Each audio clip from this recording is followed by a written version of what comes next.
Please welcome Christopher Hope.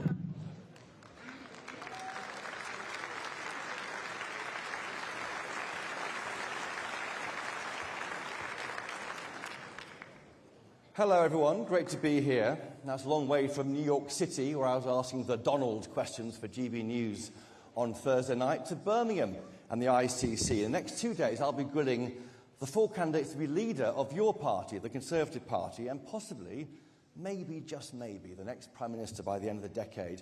But let's not get ahead of ourselves. I'm Christopher Hope, political editor of GB News.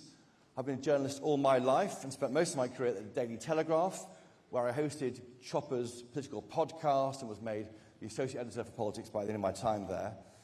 So here's the plan. We've got 1 hour each with each candidate. For the first half an hour, I'll be quizzing them about their record, who they are, where they come from, their values, their backgrounds, their record in government. The second half is over to you. I'll be putting them questions submitted by you in advance to the party and dropped into the ballot boxes around the conference hall. I'll be making sure I ask them tough questions on your behalf, but not gotcha questions. That's not the idea. I want to get answers that inform the choices you've got to make when you finally get 2 candidates to choose from. Right, let's go. Our first candidate is Tom Tugendhat.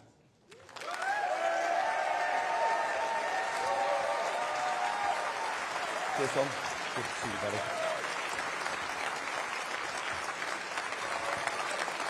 Very good to see you. You're there. Right. Good to see you. Hello, Tom. How's it going? How was the flight back? Late. Were you on the Prime Minister's flight? Yes, I was. Did you get a free suit? No, I didn't get a free suit. No, this is my own suit.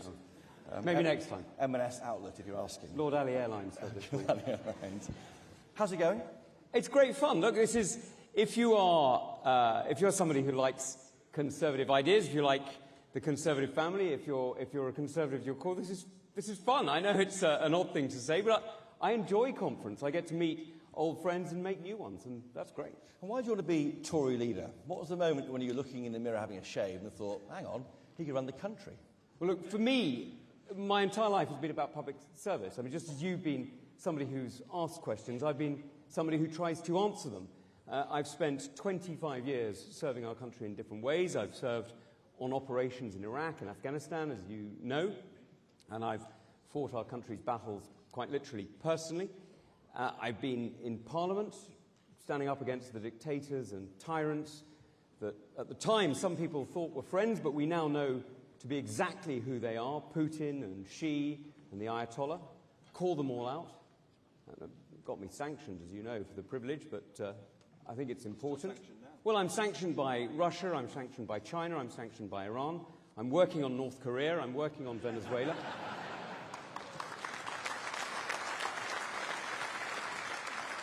Okay. And then, of course, I was in Cabinet. I was in charge of our security, and you'll understand there's a lot I'm not going to tell you about that. Yes, I'll ask you. You're welcome to ask, but I promised to keep the King's secrets, and I will. During that job, I was responsible for a huge number of elements that I'm really sorry I can't talk about, but I can give you some proof points. And that's, while I was Security Minister in those 2 years, we arrested and charged more Russian and Chinese agents than in the previous decade. Conservative leadership matters. Okay. You've got a young family. Do they mind what you're up to, what Dad's up to? You keep trying to be the leader of the Tory party. You tried in 2022. You're trying again.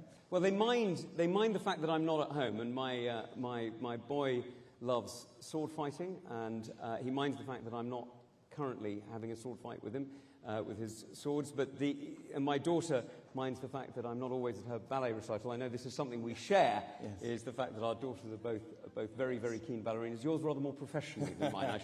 Don't tell her I said that, please.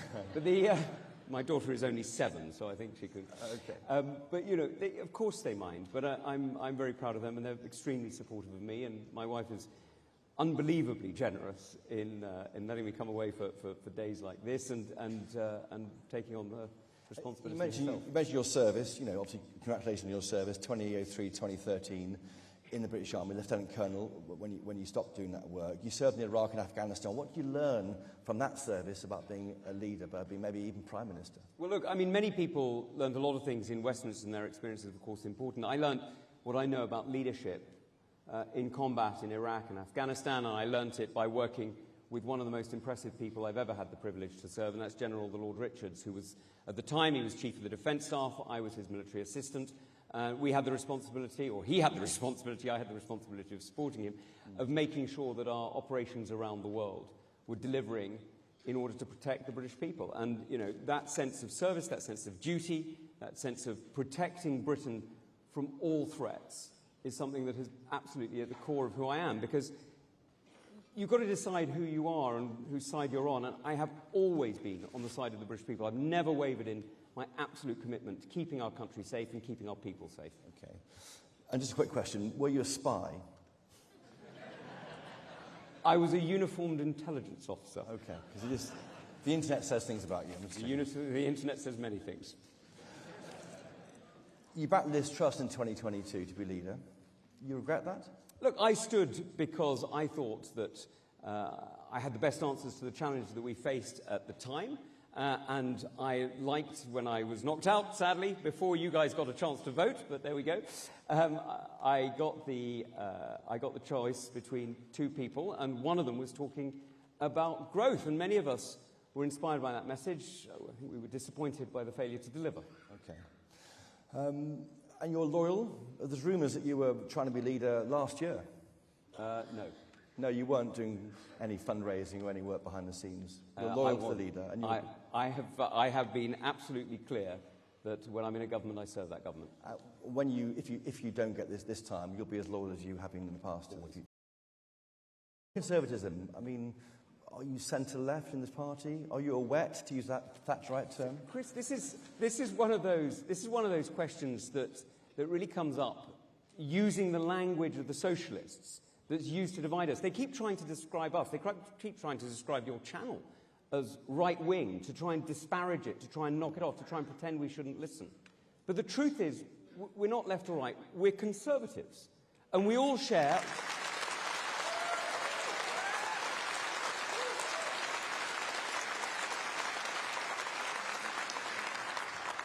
We all share conservative values, and the way we express them in different ways depends on our perspective. Now, you know, there was a time, only a few years ago, when I was asked to vote for a rise in national insurance contributions, a tax on working people. Now, that wasn't in the manifesto. I thought it was the wrong thing to do. I didn't support it. Does that make me left-wing or right-wing? There was a time, a few years before that, when I was asked, we were all asked, to vote for vaccine passports. I thought that was an attack on our liberty. I thought it was the wrong thing to do. I voted against it. Does that make me?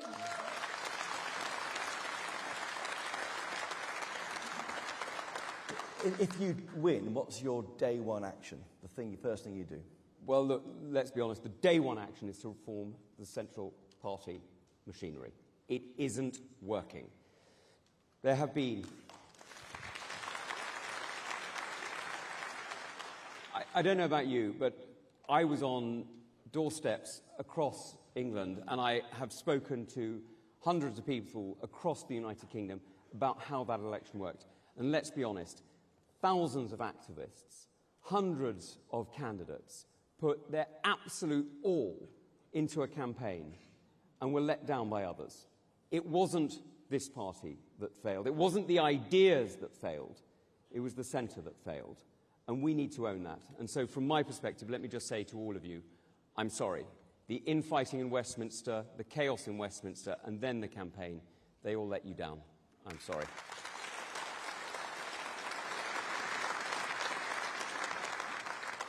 So how would you restore that trust that was broken at the election campaign?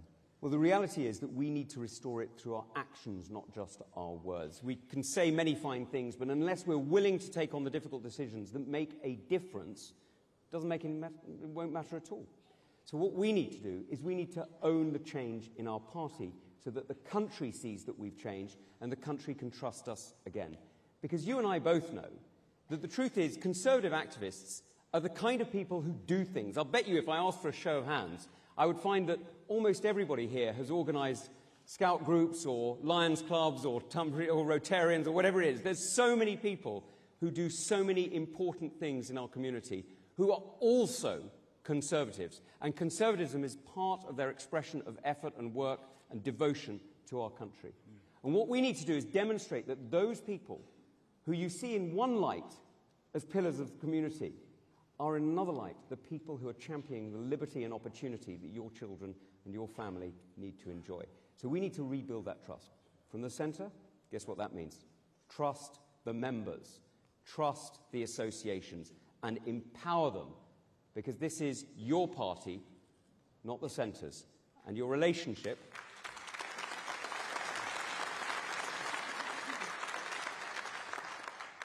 Let me be quite clear. The relationship between you and the Central Party should not be a begging email for 20 quid every 2 days.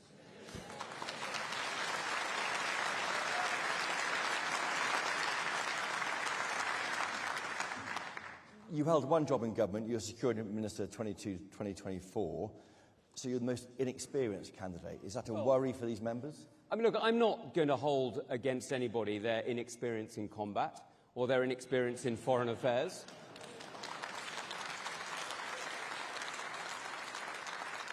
You know, I won't hold against them the areas where they didn't serve our country and didn't put their lives on the line. They have served in other ways, and I think we should respect that. They're different things, aren't they? I mean, serving your country in a battlefield is different to trying to get your own way in Whitehall. I mean, Chris, look, I mean, the truth is they're going to have to own the record that they've earned. We'll ask them about that. Okay. And they're going to have to stand on their record. Okay. I'll stand on mine. Mine is 2 years keeping this country safe, introducing the National Security Act, arresting and charging more Russian and Chinese agents in the previous decade, and reforming areas of our intelligence and security services that I'm afraid I'm never going to tell you about. Okay. On your record, though, you supported a manifesto that promised to cut net migration in 2015, 17, 19, 2024. What did you do to try and control migration? That was a massive promise issue which your party failed on. So the reforms that I was making before we were somewhat rudely interrupted by the election was to bring together the intelligence networks that we could share publicly with other countries. Now, that's slightly limited, but there are various areas that we could work together, and that I was working together with countries in around the world. And forgive me, I won't tell you where. Illegal migration. That's on illegal migration. The big number is net migration. The big number is net migration, and this is where we need to, Secretaries of State need to own their record. I got deeply frustrated with this pledge that you and I constantly heard, and I made because I meant it, of up to 100,000, and I've repeated, and then hear Secretaries of State going, I get that, but my department's an exception. My department's different. My department's not the same as the others. Oh, no, I get the cap, but not for me. Well, I'm afraid that's not how government works. You've got to actually mean it. And I'm afraid when Secretaries of State say, but trade will suffer, but health will suffer, but foreign relations will suffer, but I won't get the builders into housing, well, that's not the answer. The answer's got to be that you've got to have a really serious grip of the economy and think about how the British system works. You've got to train people. You've got to inspire apprenticeships. You've got to put the cap on the degrees, not on the apprenticeships. You've got to make sure what you're actually doing is you're helping people to fill those spaces. That's what we need to do. That's my commitment, and that's what I'll be delivering as leader of the Conservative Party. So you won't set a cap? Chris, I have set a cap. But I'm going to set a legal cap at 100,000, and the reason I'm going to set it is to make sure I focus the minds not just of businesses who are going to need to change the way that they hire and train, but also to focus the mind of government, because let's be absolutely clear.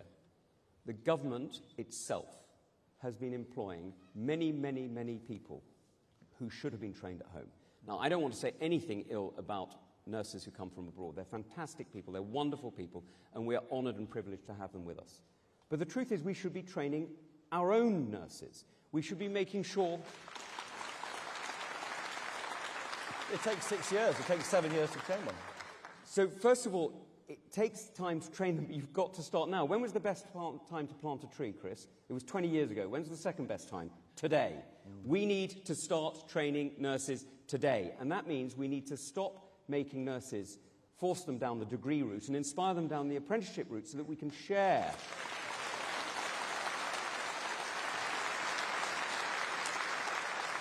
You know, is it right, Chris, that a nurse leaves a university with less experience, not her fault, but less experience hands-on in a hospital and a huge debt, when she could leave an apprenticeship with more hands-on experience and no debt? Isn't that the right answer? OK. Where are you on tax? Are you comfortable with record tax levels since the Second World War? Hey, look, I'm the one who didn't support the last tax rises, so no, I'm not. We need to bring taxes down. And let's be clear. What would you cut? Which taxes? Let me be clear about tax. Tax is not... Raising and lowering tax is not an ideological point. We don't do it because we worship high or low taxes. It's because we believe in freedom. The reason we think taxes should be lower is because we think individuals are better when they are freer, when they're able to make the decisions over their own lives, when they're able to put their effort and their energy into the projects, into the ideas that they think will work. And do you know what? I'll tell you a secret, Chris. The lower you get tax in a balanced way with sound money, the greater you get growth. And the reason you do is because free people make better decisions than people who are controlled by the state.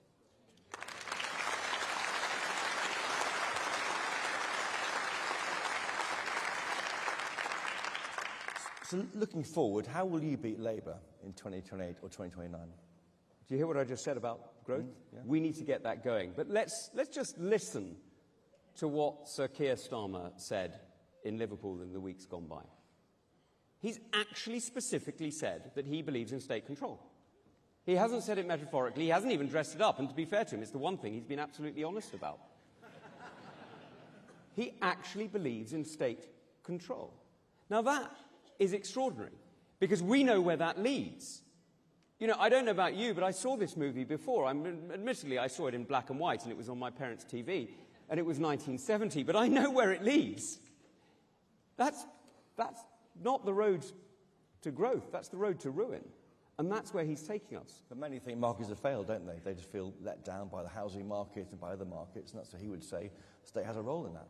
Well, the state has a role in lifting its foot off the throat of the market. That's how you empower freedom. That's how you get growth. That's how you get change. Because the truth is, what we've seen time and time and time again is that when Labour comes in, debt goes up, unemployment goes up, and we have to come in to clean it up. Okay.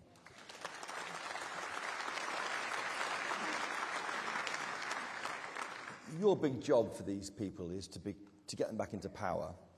How do you do that? Is the enemy the Lib Dems or reform? No, the enemy is trust. We have eroded trust in ourselves, and we need to rebuild trust in the Conservative Party. Because let's be honest, people didn't vote for that paddleboarder to become Prime Minister, and they didn't vote for Nigel either to become Prime Minister. They voted against us. People woke up in the morning and they wanted to get us out. And some people voted Lib Dem, some people voted Reform, most people stayed at home. We need to rebuild trust in the Conservative family and rebuild trust in British politics. And I'm standing because rebuilding trust and building trust is something that intelligence officers do every day. And offering leadership is what this country so desperately needs. Because the truth is, just look at the challenges we're facing. Do you want me to tell you about a rising China? Do you want me to point to you the evil of Iran or the danger of Russia? Do you want me to highlight the fact that we haven't got serious economic growth in this country in 30 years, meaning that we're seeing GDP inflated by migration, but not individual All GDP on your watch, going up. the government. Not just us, under Labour before it as well. And you're absolutely right. These are problems we need to fix. And that's why we need to be absolutely committed to growing the economy, to changing the way that this country works, so that we're delivering for people. And that means investing in Britain, believing in Britain, and leading this country to a better future.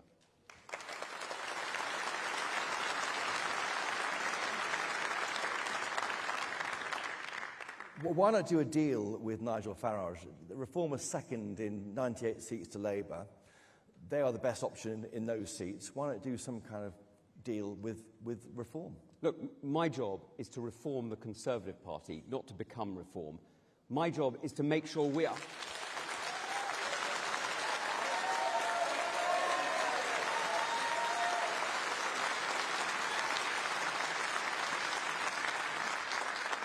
My job is to champion our values, to champion the conservative voices around the United Kingdom. But too much of the last few years, we've been a Westminster club. Let's be honest, and when I've been on your podcast in the years gone by, the conversation is about Westminster and all about Westminster.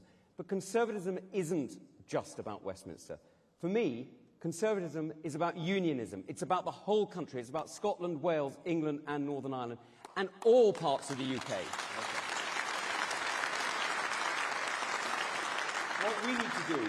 What we need to do is we need to turn the party around. That's why when I talk about unity, I don't just mean unity of 121 MPs. If you can't do that, frankly, get off the stage. I mean uniting the Conservative family. Because just look at the powerful voices we have in this country.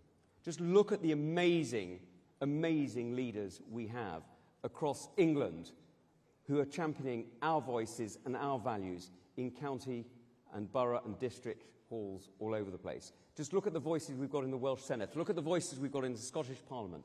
Look at the voices who, when we bring them together, could be that orchestra of conservative values challenging this evil tide of socialism. Not with the Farage as a member of the party, as your, Rishi Sunak said last year ago, it's a broad church. You didn't rule it out. But we are a broad church, but one of the principles of the party has got to be that you actually want it to succeed. He's told us he wants to destroy it. Okay, Boris Johnson, all over the news this week, his book's out. Would he be a good member of your team in the Lords as a Foreign Secretary again? Do you know what? I think Boris did some amazing things in office, and there's two things. Well, I've got the stage. I want to thank Boris publicly for two things that I am just immensely proud of as a Conservative and as a Brit. And the first is he stepped up when nobody else would to stand with Ukraine. That's heroism.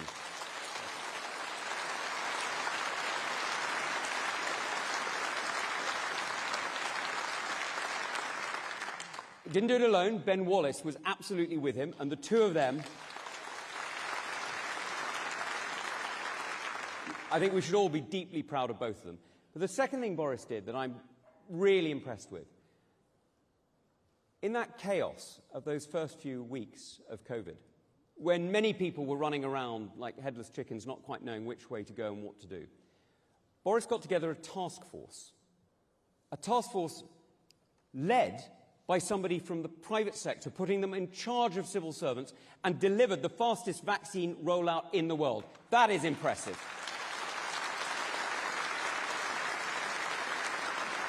So, would you allow him back in your government, if you're your party, as a candidate in a by-election? I mean, I've got to be honest, I'm not going to choose candidates for associations. It's something I think is deeply wrong. What I'm going to do is make sure you can choose your own candidates early. And that includes Boris. If Boris wants to stand and you want to select him, over to you. Which Labour policy would you back? Well, if they're honest about it, if they're actually honest about it, then some of the planning reform they're talking about is interesting. Now, let's be honest. The Green Belt, is that the No, this is where they're, I'm afraid, being dishonest. Because they've spoken, on one hand, and this is where you hear Angela Rayner, I'm going to bulldoze your fields and I'm going to take over your land without talking to you. Okay, I believe that, actually. I believe that she's planning that. And then on the other hand, you have Keir going, oh no, we're going to have local consultations and we'll make sure we listen to people. Well, if he's going to do planning reform with consultation and actually empowering communities, I'm with you. If you're going to do it like Angela Rayner, I'm against you. Make a choice. Okay. No enforcing. That goes to the next question is, how do you bring down the average age of the Tory voter?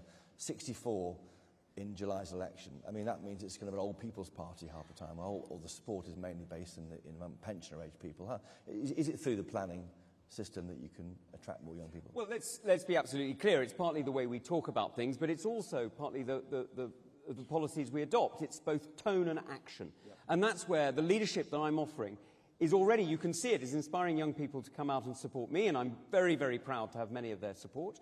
And I'm very, very proud that many people have reached out, and in fact, I believe there was a poll by Savanta today saying I'm the person who's most likely to attract people back to voting Conservative if they're under, I think it was 35 was the age cut-off.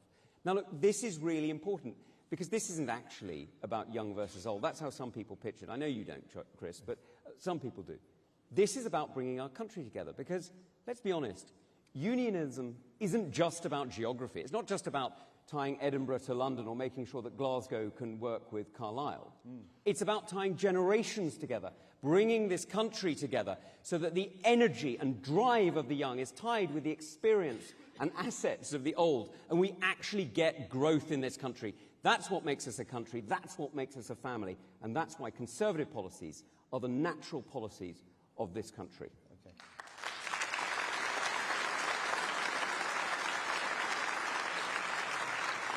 How do you get the voice of these people heard more at the top level of the party? Do you want an elected chairman? Well, this is really interesting. So I don't know how many of you have completed my survey who are in this room, but if you haven't, it's still live, and I would love to hear from you. We've already had several thousand, and I'm not going to tell you who it is, but 1 or 2 people from CCHQ have also completed it. So there's maybe a few inside gags there too. But look, I want to hear from you, but I want to make sure that we have all the voices of the Conservative Party represented inside the Conservative Party. So what do I want to see? I want to see the chair of the National Convention, Julian, who many of you have recently elected, actually attending shadow cabinet so we can hear from him directly what members think. Now, we also need to make sure that we are conducting our own relations. I can see my chairman, Dennis, is in the front row, and he's a very good friend. I hope you're going to forgive me for doing this. But Dennis runs our Conservative Policy Forum in Tunbridge. And for me, it is incredibly important, because for me, it's the way I know that I'm in touch with the views of the people I represent. And as I say far too often, sorry, Dennis, but as I say far too often, I cannot represent you unless I know what you think.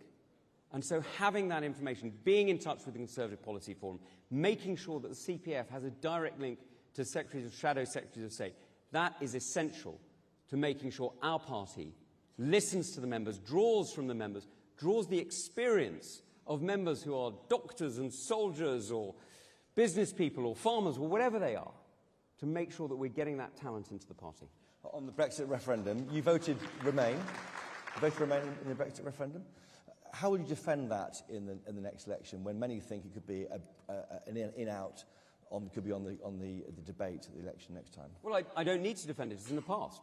Ever since the decision was taken, I have supported the democratic will of the British people, ever since it was taken.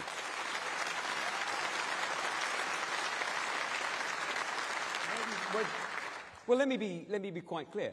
The decision was in or out. We voted out, we're out. And that's why I rejected the single market. I rejected the customs union, because that wasn't the deal. The deal was clear. That's how the vote went. That's how I voted. And you'll fight against any future getting closer to the EU with a deal on fish, or when the TCA is renegotiated? Well, there's going to be huge changes, but I am never going to allow our sovereignty to be compromised against the will of the British people. Just quickly about the so-called culture wars. What's your view on wokery? Are we too woke? Why do the left attack our history so much? Look, one of the problems with the word woke is that it's allowed people to say, oh, you know, you're bracketing it, you're pushing it into a certain area. Let's be clear, this isn't about woke or not woke, it's about being true or not true.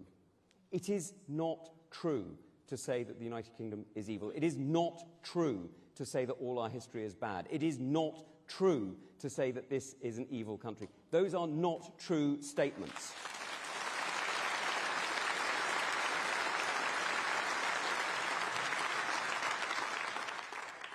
I will always stand up for what is true. What is true is, I know, and I'm pretty sure you know, what a woman is. What is one, Tom?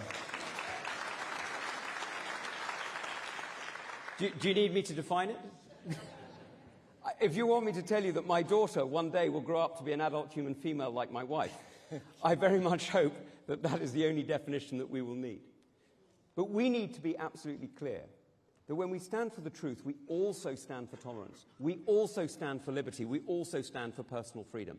Because I am deeply proud of one other thing that a Conservative leader has done in recent years. I'm really proud of equal marriage. I'm really...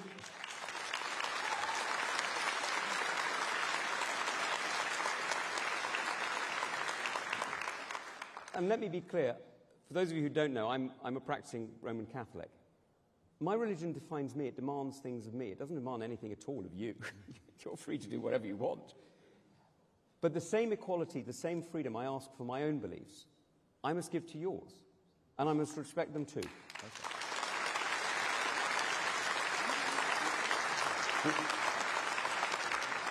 We're nearly out of time on my questions, so I'll do some quick ones.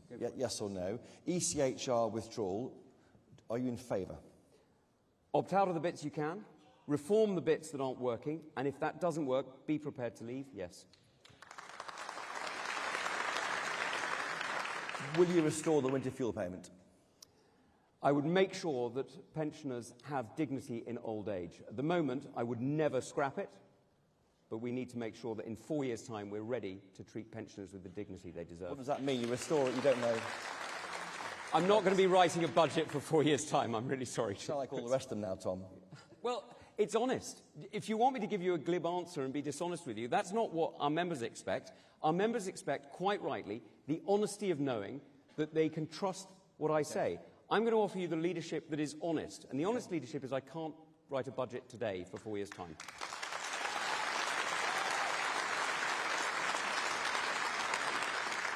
Would you scrap Labour's ban on new grammar schools? Yes.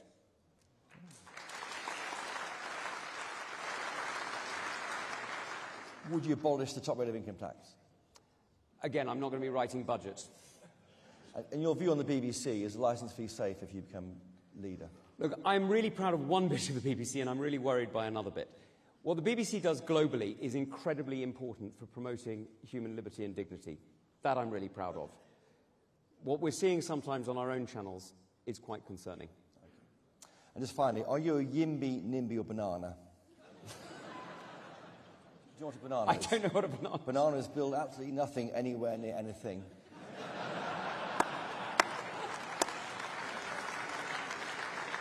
Well, that sounds disgusting and yellow. It must be a Lib Dem.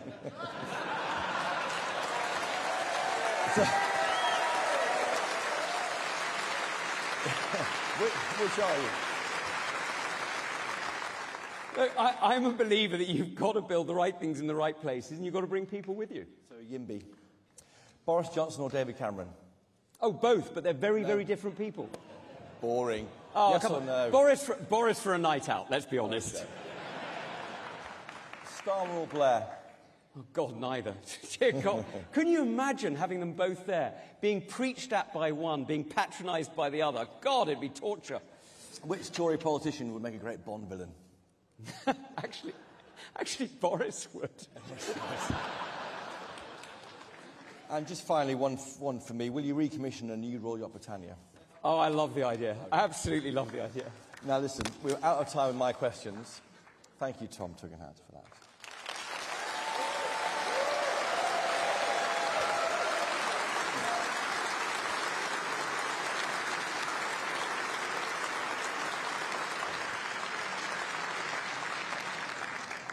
So we've got 18 questions, 30 minutes, let's go.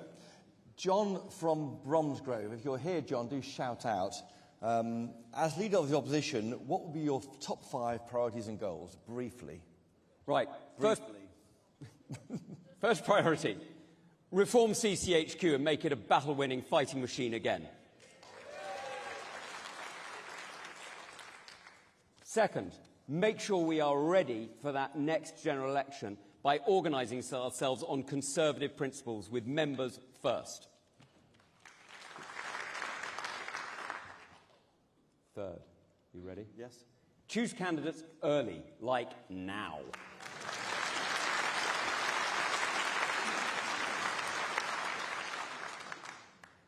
Four, you know what's coming, don't you? Stop spamming members. Okay. And 5, our manifesto will be a conservative manifesto. It will be an honest manifesto that reorganises the economy to make sure it's delivering liberty and opportunity for all our people. That's what my focus will be. Okay.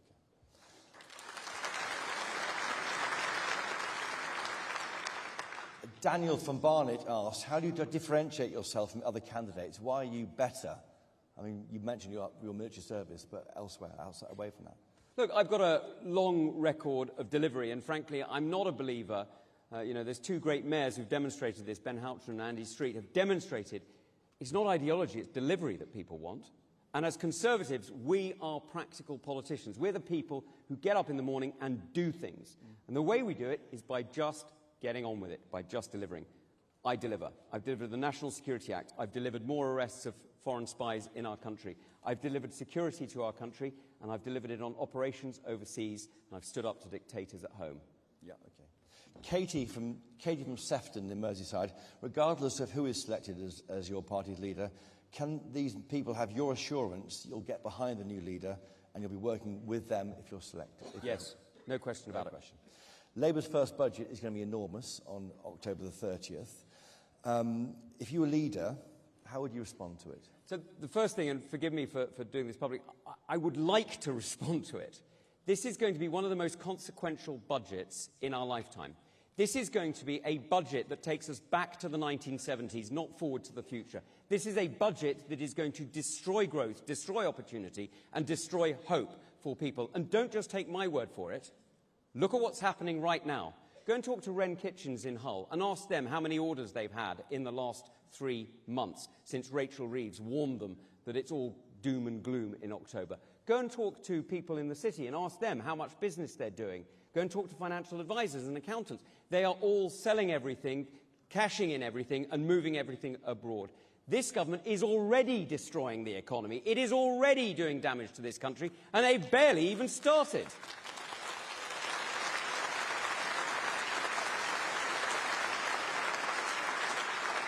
I mean, they blame you for this, don't they? They say there's a £20 billion black hole.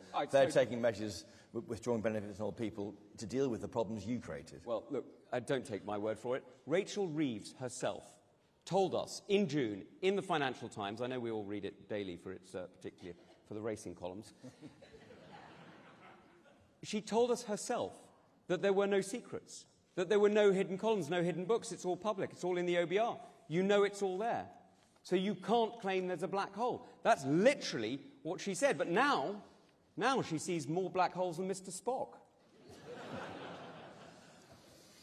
OK, just to be quite clear, if you become the leader, or the final 2 next week, will you go and see the party chairman and demand to have this contest end before the October 30th budget? Look, I've already made my views plain in private. I made them public on Liam, I don't know whether Liam Halligan's here, but on Planet Normal about a week ago. And if you don't know where I stand, conference, please tell me now. OK. VAT on private schools from Rhoda from Congleton. She asked, imposing VAT on private education is the most unconservative thing to do. Would you, if you leader the next government, abolish it? Yes.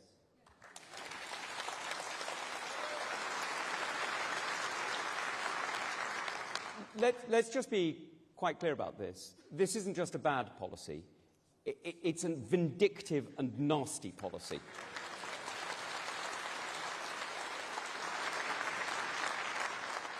First of all, they're not waiting for the beginning of the school year to give parents and kids the chance to change if they need to. That's just plain mean. Secondly, they're not just making those who send their kids to private school pay, they're making everybody pay. Because whether you're going to have to pay the 20% extra, actually it's business rate, so it's more like 35, maybe even 40% extra, whether you're going to have to pay that, or whether you're just going to have larger class sizes, either way, Labour is making you pay. Now, here's the other thing. The truth is, this will make us a complete outlier. There is only one other country that charges any tax at all on education, and that's New Zealand, and they charge the same small rate of VAT on everything, including food. And if you think it's going to stop here, do we really think, do we honestly think that they're going to stop at education? Do we not think they're going to put VAT on medical care, on care homes? Do we not think that they're actually going to extend it wider and harsher? I think they are. You went to a private school, I think St Paul's. I mean, do you understand what others watching you will think you're pretty well off, pretty posh? Do you understand what they're going through? Does that hold you back in any sense? Of course I do. And the reason I do is because I learnt about my country not from school, but from serving in combat in Iraq and Afghanistan. I lived with men and women, quite literally lived with them, in conditions that gave a certain feeling of intimacy. Well, when you're with Royal Marines, that's kind of what happens. Sorry, that's an in-forces joke. The reality is, you learn about your country by listening. And as a leader, I will always listen, because you can only serve people you understand. You can only serve if you listen. You can only serve if you understand what our community truly needs. And I was lucky enough to serve alongside some remarkable men and women. One of them, in fact, came from a very difficult background. His grandfather had put him in care when he was 2 or 3 years old. He'd been in care until he was 16 and a half. He was saved effectively by the Royal Marines and ended up having a fantastic career, ended up as a regimental sergeant major, and has now made himself quite a lot of money. Actually, he's done very well in private business, and congratulations and well done to him. Another guy I came from also came from a slightly different, broken home. I mean, his start in life wasn't always easy. Certainly it was difficult, particularly when his parents divorced, but his grandmother took a large interest in him, and she was the queen, so she was able to care for him in a very active way. And I served with people from all different backgrounds.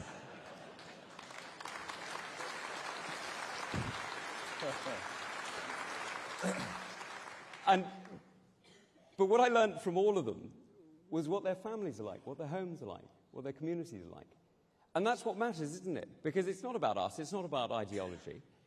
It's about our country, our people, our communities, our friends, and let's be honest, mostly our families. That's the building block of our life, that's the building block of our Conservative family, and that's the building block of our nation. And that's what I'm here to champion. And my leadership will start with our family, our Conservative family, and most of all with my family and my 2 kids.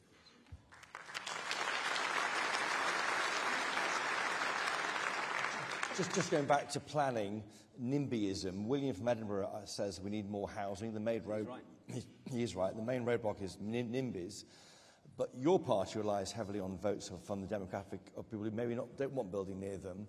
How do you take them on? I mean, are you willing to take on NIMBYs in your own ranks, in your own party? So you see, I don't accept that, actually. I don't accept that at all. The problem with the word NIMBY is it suggests something's negative. What's actually happening is, at the moment, the way planning works, is we're asking somebody to devalue their principal asset in order to benefit somebody else, and offering no compensation, no support, nothing to go with it. How's that fair? That's not fair. What we need to do is we need to change the planning system so that what we're doing is we're rewarding people for the efforts they're making for the communities they're taking. But Section 106 exists, so you can be forced to build a village hall or a roundabout. There is the leader of Tunbridge and Malling Borough Council standing just over there, Matt Borton, the greatest council leader. Sorry, I shouldn't say this, but he's also my very dear friend. You asked your councillors about Section 106s, right? The money comes late, it never goes into the right thing, it just doesn't work.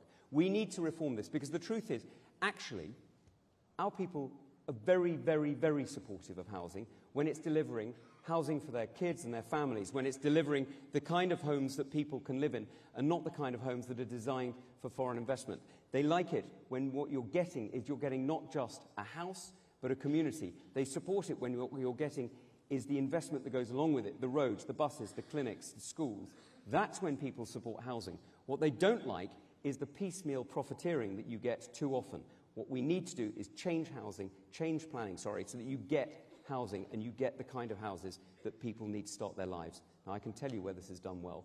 It's been done really well on King's Hill, where you see a density, sorry Helen, it used to be in my patch, it's now in yours, where you see a density of housing that is not only beautiful, but because it's dense housing, actually has goods and services within the local community and it can afford it. That is really good planning. That's what we need to see around the country.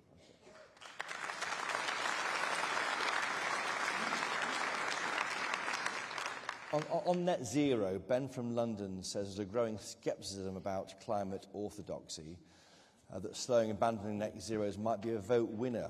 I mean, do you agree with this? So where are you on this target that your government set? So what I find interesting about this is when people hear net zero, too many people forget the word net, and they just hear the word zero. And that's what Miliband is doing. I mean, if you can tell me any of the policies that Ed Miliband has got at the moment that are not going to destroy Britain, I'd be delighted to hear them.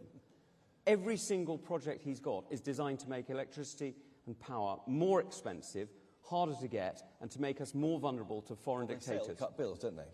It's complete rubbish. I mean, GB Energy, his project on GB Energy is utter rubbish. He's creating a public sector entity to compete against the private sector and to therefore make bills more expensive is completely insane. But then again, it is Miliband, so who thought? Are we in a climate emergency? Do you accept that term? I don't accept that term. What I think is that we need to make sure that we are getting energy independence and energy sovereignty back. And energy security is really important to this country. And that's why I'm really supportive of some of the work that I've just seen up on the old Redcar steel works, where Ben Houtron is looking to introduce a new net zero gas turbine. Now, that's the sort of technology we need to be bringing in. You bring in the carbon gas from the North Sea, you pump back the carbon into the North Sea underground. That sort of carbon capture and storage that you see off the coast of Banff and Buchan, off the coast of Aberdeen, that's really impressive technology. But the 2050 target, you're happy with that? There's never been a vote in Parliament about it. There's never been a referendum, obviously, about it. I mean, there's no actual democratic wrapper around that number. And it's driving all of policy in government, or a lot of policy. What that policy needs to drive is a global change. And I see absolutely no justification for Miliband's policies of closing down businesses in the United Kingdom, only to ship those jobs to China, where they're made with coal-powered power stations anyway. Yeah. It's complete rubbish. And let me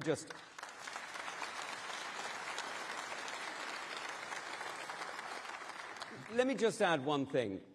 I'm sure many of you have been following the news about Tata Steel. Well, today they stopped production. This isn't just an energy problem, and it's not just a jobs in Wales problem.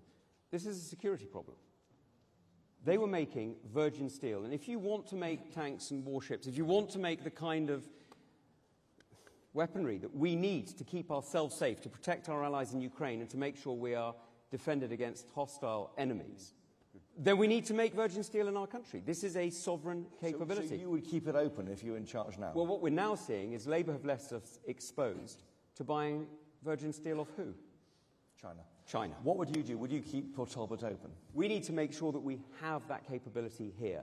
Now, there are different solutions. There are various different options that we need to look at. But when you look at the forge masters in Sheffield and the way that they have developed technology and the way they're making steel, you know that we need to keep that production at home.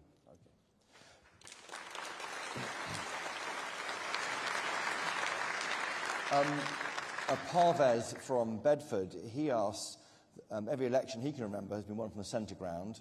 What will you do to ensure that if you fight the next election from the centre and make this a one-term Labour government? Well, look, he's absolutely right that what we've got to do is we've got to win votes back off everyone, everywhere. Yes, of course, we've got to win votes back off Reform, but we've also got to win votes back off the Liberal Democrats. We've also got to win those few who went Labour and, sadly, in Waveney, far too many, and in Shropshire, who went Green. We need to make sure that we are winning people back. Most of all, actually, of course, winning people back who stayed home. Yes. And to do that, we need to be talking to the whole country. That's why we can talk about our special interest subjects, if you like, but what really drives the conversations? What's actually going to get us heard, not just with ourselves, but with our friends and our families who didn't vote Conservative last time? It's by talking about education and healthcare. It's by talking about economics and talking about the opportunities that Labour is stealing off our children in order to pay to their union paymasters.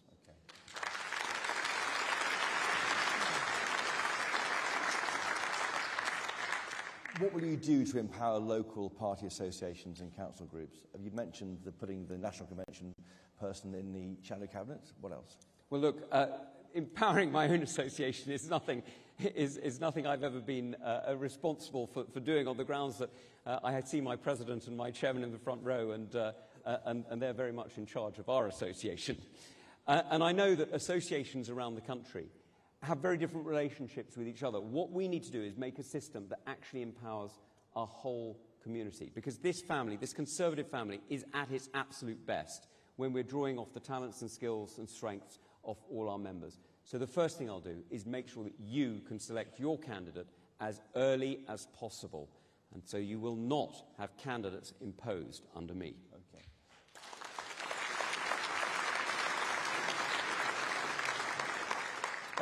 Chris from Truro and Falmouth, he says that our candidates who share their views on how to deal with Reform, the Reform Party. Do you favour collaboration, or how would you bring back disaffected members from Reform? I suppose it's a different way of talking. Well, look, my view is we've got to be Conservatives again.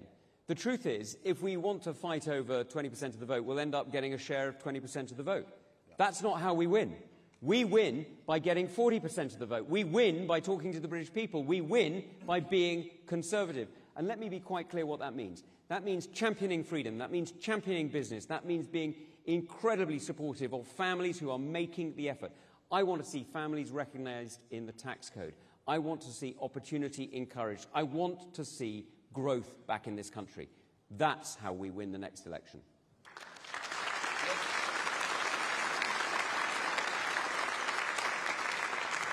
You mentioned families and tax code. Is that a transferable tax allowance between married couples? Well, there's various. I think it needs to be a bit more than that, actually. I think the reality is we need to recognise that families are the building block of our society. And as Conservatives, we should be deeply proud of that. Because our job is to support families, not to define them. Yep. It's not our job to tell you who to love. It's not my business who you decide to make your life with. It's my job to make sure that that unit, that stable unit, is supported in our society, because that's the building block. In the tax system. Okay.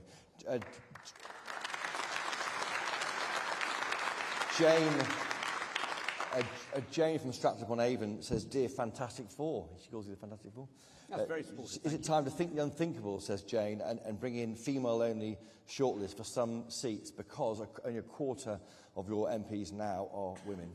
So let me be clear. The last election, the worst thing that happened in that election was the reduction in women representing us on the green benches, because that took us backwards. That was the wrong direction. What we need to say very clearly is that we want more women to stand. Now, the CWO and Women for Win do fantastic work in encouraging people to stand, but my job as your leader is to restore trust in people to come forward. And that means my job is also the recruiting sergeant into public life. So if I drop a shilling in your beer, or your white wine rosé, I'm asking you to stand. Because what we really need to see is we need to see more women standing, not just for Westminster, but for councils, for county, and of course for Senate. Shortlist, like no, I won't. I won't, and I tell you why.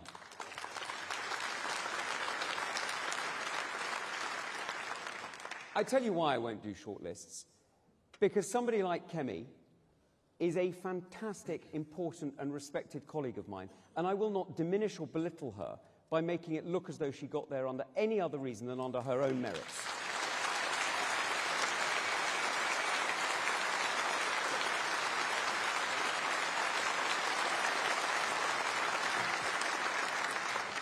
Clive from Harrow wants to ask about morality issues. What principles undergird your thinking on moral issues? He lists free speech, religious freedom, assisted suicide, which maybe came up before Christmas, abortion.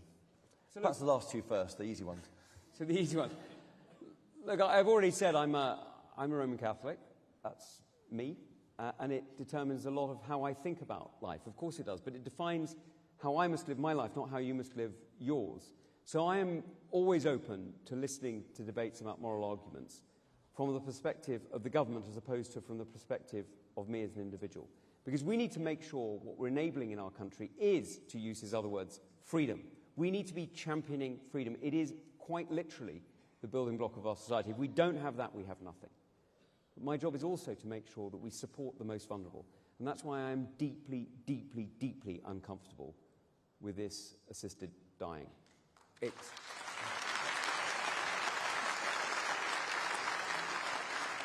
I have seen too many reports, including from countries with jurisdictions that I respect very greatly, like Canada, where I've seen reports through military friends about somebody with PTSD who, instead of getting access to the care that he required, was being suggested that actually care was never going to be available and would never help, and that actually he should choose an easier, and I quote, cheaper alternative.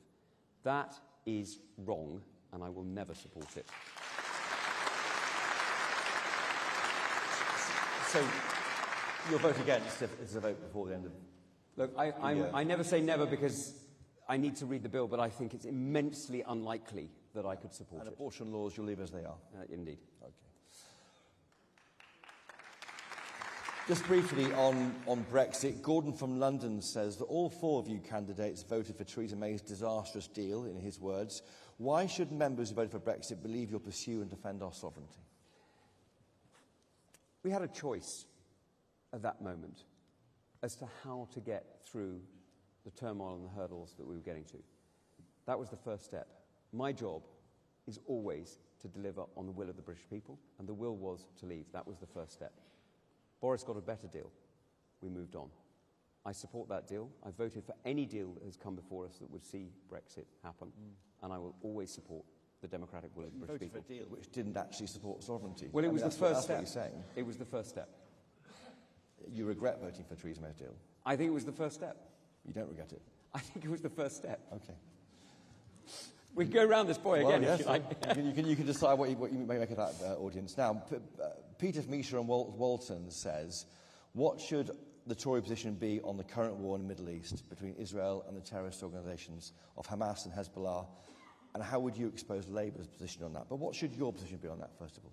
So I had the great good fortune. I started off, for those of you who don't know, I started off as a journalist in Beirut in 97 to 99. And just forget Israel for a second. Just forget about Israel. Lebanese Hezbollah has murdered more Lebanese people than almost any other organisation in Lebanon's history. It is a tyrannical, vile, dictatorial group that is not only engaged in attacking democratic allies of ours like Israel, but is also engaged in child trafficking and drug dealing. In fact, it's one of the world's biggest drug dealing networks, smuggling captagon on behalf of the Syrian regime around the region. It is a horrific organisation, and it is the proxy of the Iranian state. The Iranian regime is utterly, utterly vile, and they are using Lebanese Hezbollah to profit, not just in military terms, but also financially. If you think that we should be equivocal between a democratic state and the group that I've just described, you're wrong. We should never, ever, ever be neutral in the face of evil.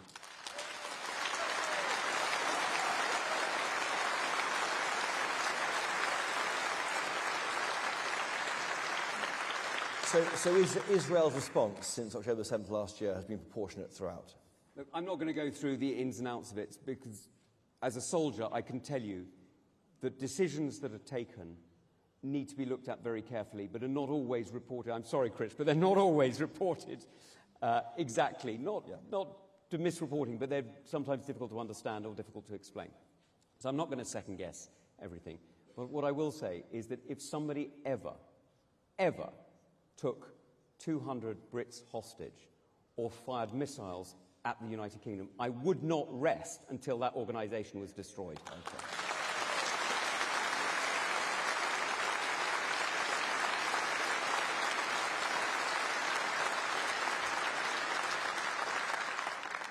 Now, William from Scotland asked about the war in Ukraine. You may be surprised by the question, but he says he understands the need to deter aggression from bad actors on the world stage, but he's concerned about the war in Ukraine and the costs that we're investing in it and whether it's worth it. Where are you on the war in Ukraine? There is an illusion sometimes that you can opt out. There's a pretense that you can let the world pass you by, that you can choose not to stand up to the dictator today because, don't worry, he'll eat somebody else. Well, I'm sorry, that's just wrong. That is absolutely wrong.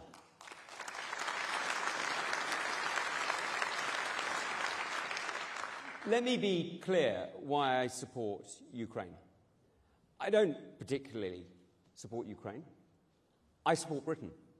I put Britain first. I will always put Britain first. My job for the last 25 years has been, either with my life or my voice, to defend this country. And I will always defend this country. But to do it, I need to understand what makes us strong. And do you know what makes us strong? What makes us strong is the ability to stand alongside partners, the ability to stand with allies, the ability to push our borders further out so that we have strength and depth, we have strategic reach, and that ability to extend our decision time. Now, for us, NATO is the core of that. That's the absolute heart of that. But it's not alone. And what Ukraine is doing in standing up to Putin's Russia is absolutely inspirational. I am proud to stand with Ukraine, and I will always stand with Ukraine.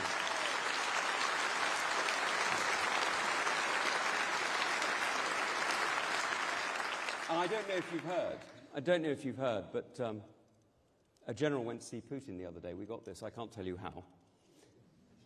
A general went to see Putin the other day and said to him, you know, the war, it's not going so well. And he said, Putin said, well, what's going on? He said, well, we've lost 100,000 men. We've lost 6 divisions. We've lost several hundred tanks, several hundred aeroplanes. We've lost thousands of artillery pieces. And he says, and NATO? Well, they haven't arrived yet. Okay. I mean, just briefly on that, I mean, would you sanction the use of Storm Shadow missiles in Russia against Russians? That's the question at the moment the government's facing. I find this a very odd question. If you are firing missiles at a hospital in Kramatorsk or Kiev, should the Ukrainians not have the ability to respond to where that missile is being fired from? So launching into Russia? Launching into Russia? Sorry, we have been for years. Yes. Okay. Our ammunition has been used for years. This is Putin again, pretending to make a red line when none exists. Briefly, Chloe from Brentworth on China. The current government calls China a threat. What would be your policy on China if you become the PM? And how would you deal with the infiltration and penetration of the Chinese Communist Party in our country? So I have already been taking action against China. I called out China years ago when it was still being considered an ally. I was clear that we should never have Huawei in our electronic systems. I'm afraid it's one of the things I had to rebel on, but I'm still proud that I did. And I am absolutely clear that what we really need to do is we need to stand up for our values around the world. China is a threat. The actions they're taking, the decisions they're making are undermining our security every single day. And we need to be clear that we stand up for ourselves. It's about defending British jobs, defending opportunity, and keeping Britain safe. Okay, good. And just 2 quick questions from these I think, your members. Jay from Sutton says that you're out of Downing Street, but would you join him in Downing Pints? He says, to create a fairer tax on pubs, would you compete with Jay on your Downing abilities? I'm afraid I quit drinking when I became Security Minister. I felt it probably was best not to get that phone call at 3 in the morning when you're a bit tipsy. But I'll certainly join you for a pint afterwards. And S. Mitchell from London wants to test your practical skills. Can you mow in a straight line? I can not only do that, I can change a nappy while doing an interview on Radio 4. Well, there we are. Tom Tugendhat, thank you. Thank you.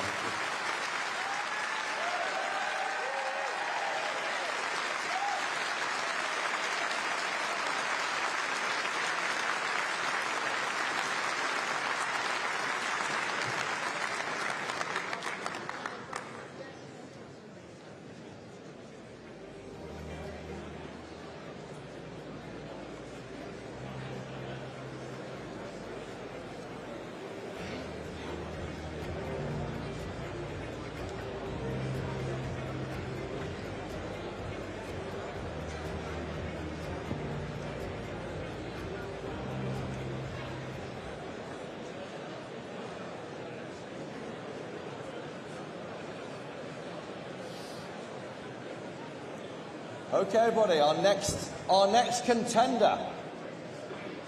Please have a seat.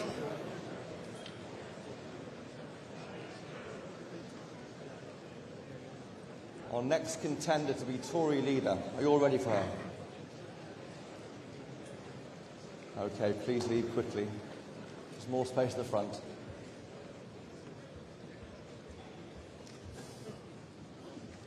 Okay, our next contender. You know who she is, don't you? Kemi Badenoch.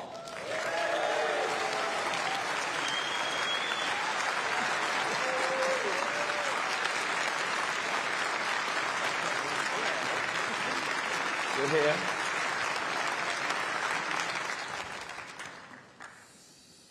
Hello, Kemi.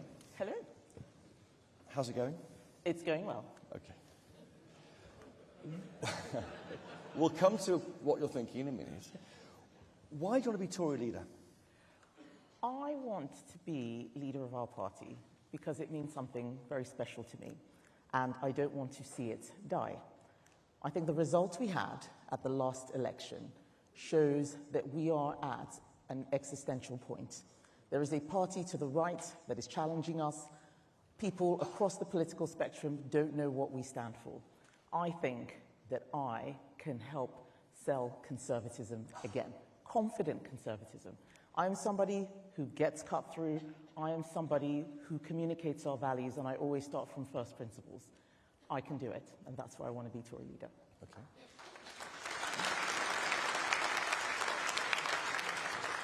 What was the moment when you decided you could be Conservative leader? It was after I actually stood in 2022, and I did much better than everybody expected. Quite often, people stand for leadership for different reasons. In 2022, I was very frustrated that the party was going in the wrong direction. I thought we were talking right and governing left, and what I thought would happen is I'll stand for leader so I can give a speech, talk about what's wrong, and then one of the other camps will grab me as soon as I go out. And then I didn't go out. I kept staying on and on in different rounds. I didn't get grabbed in the end to be part of someone's team. But I got the message out. And I thought, well, if I can come forth and beat former chancellors, former home secretaries, I could probably win this contest. But I need to make sure that I'm doing it from first principles. And given everything that's happened over the last 5 years, I think we all know that it is time for renewal. And your qualities, we've heard from Tom Tugendhat, his military history. He doesn't like to talk about it, but he does talk about it quite a bit. What qualities have you got to make you a good leader? What qualities that I have that make me a good leader rather than just a great person? Okay. I would start off with honesty. A lot of people are not used to a politician who says it like it is. And that is what we need to do now in this age where everybody has a short attention span. You need people who can cut through very quickly and communicate our values clearly. I think I can do that. But I also work very well with teams. I'm not a loner. There's a reason why my campaign is called Renewal 2030 and not Kemi for Leader. I think for too long we have relied on one person's personality. Oh, this person can win. Let's go with the winner. And we've forgotten about everybody else. We are a party with a great tradition. Labour has the unions. They have BBC. They have charities.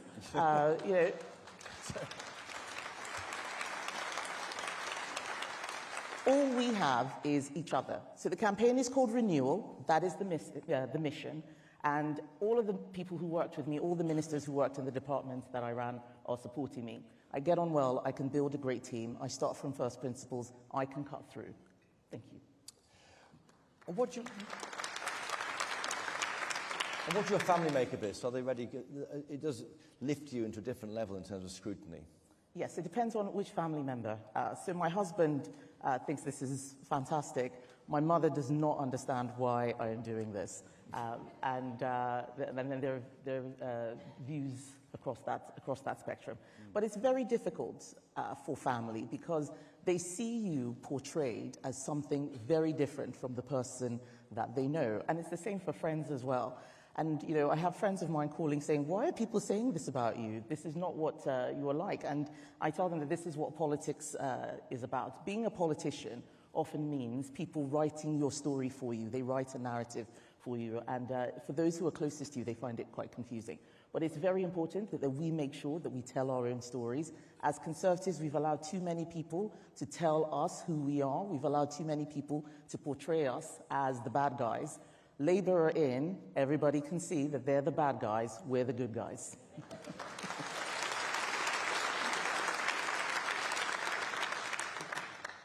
And what's your version of conservatism? You're centrist, the right of the party?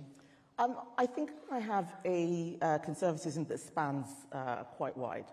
I start with principles rather than trying to draw a line somewhere. Yeah. So personal responsibility, family, freedom of speech, free markets, freedom of association. They're things that we've stopped talking about. That's what my conservatism is. Some people define left or right based on Brexit for the last sort of 5, 10 years now, or 8 years. It's where you've been on the European spectrum that defines whether you're left or right, rather than the economy. I think we need to start from first principles. We need to have a proper debate in our party about how we deal with the coming decades. The world of the 1980s, or even the early 2000s, is gone. We are living in a very different world, and we need to adapt and renew, as we have always done for this new age. So why are you going to redefine what being a Tory is? That might worry some members. Well, I don't think anybody here is against personal responsibility or family. It's not about redefining, it is about restating. We stop talking about principles and just talk about policy. Policy without principles does not attract people. There is not, we've got, thank you.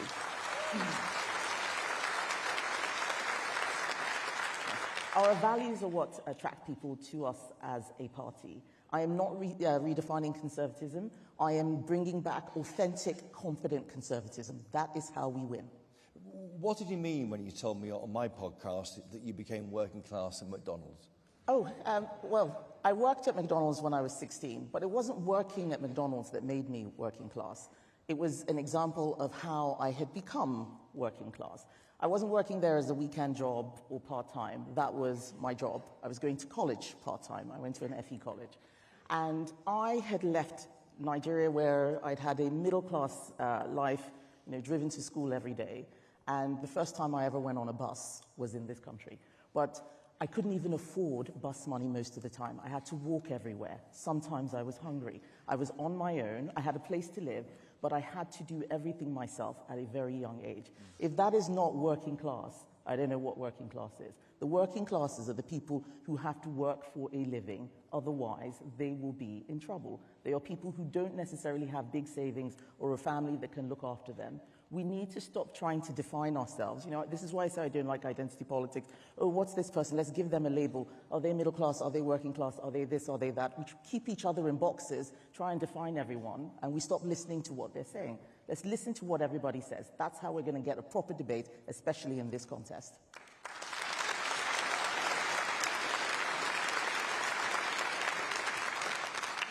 And how will it feel to be the first black leader of a main party in this country?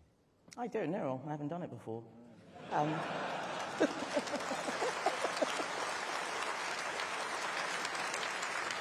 I'm sure it'll be interesting, but I am somebody who wants the color of our skin to be no more significant than the color of our hair or the color of our eyes.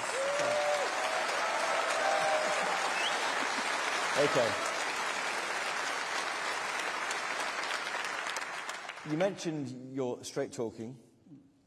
Is that a problem? I mean, let's talk about maternity pay briefly. Okay. Briefly. In the past 24 hours, you've had to issue a tweet, a video, an interview with Sky News to explain what you meant on Times Radio. That's a busy day, isn't it? When you weren't meant to talk about maternity pay hours after that interview on Times Radio. And all the critics are going to be hearing is you're a Tory who wants to cut maternity pay. Are you? No, I think maternity pay is quite important. And this was actually a long discussion we were having about the role of the state in deciding what businesses should do. But let's take a step back.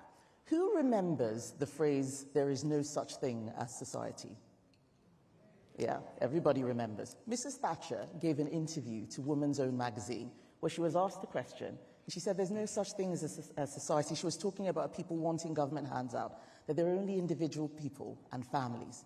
And that very good explanation got cut down into a soundbite that was used to attack her.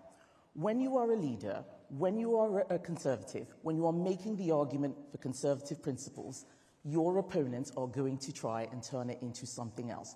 We need to decide who's going to be leader of the party. Not the left, not the Guardian, not the BBC, just conservatives.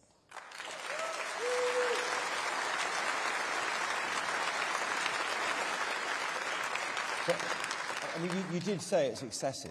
You said maternity pay varies depending on who you work for, and you said it's excessive. I was answering a different question. I was interrupted as I was answering a different question. Right. And I don't actually think Kate McCann was trying to catch me out. I was trying to explain that when we start talking about micro-policy, we forget the first principles. Businesses, and I'll use an example. There's a cafe in my constituency that closed down. And the lady who owned it said, I can't afford to pay the wages anymore. I can't afford minimum wage. I can't afford for my staff to go on maternity. We are overburdening businesses. We are overburdening them with regulation, with tax. People aren't starting businesses anymore because they're too scared. The point I'm making is that if we lighten the burden on business, They will be able to help solve these problems rather than what Kate was asking me, should the government increase it, should the government do this or that? There is too much government already. Things aren't getting any better. Maybe we should try something else.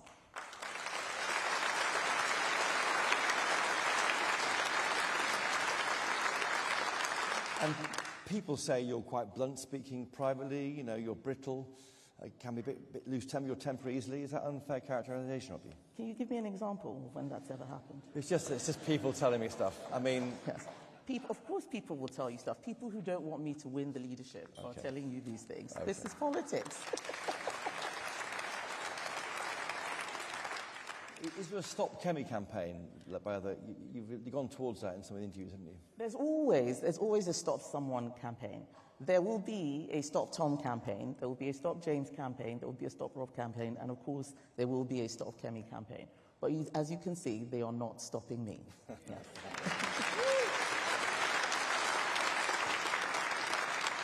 Looking back on your record in the election in July, why do you think your government lost? We lost for a whole host of reasons. There's a general fatigue that comes with being in government for a long time, and some people will just want change. There's nothing we could have done about that. But we made it worse. We could have lost and just lost, but we lost in a historic defeat. There are so many MPs or former MPs now that I'm seeing at conference, and I keep thinking to myself, I can't believe these people aren't here. And we have to make sure that this doesn't happen again. When we knocked on doors, we kept hearing all sorts of different things. Some people saying, you're too left-wing. Other people saying, you're too right-wing. Some saying you're too centrist. We were all over the place in terms of what we were doing. People didn't understand what we stood for. On top of that, we looked like we were squabbling amongst ourselves constantly. Nobody's going to vote for that. And that is why people voted whatever they could to kick us out. They voted Green, they voted Reform, they voted Lib Dem.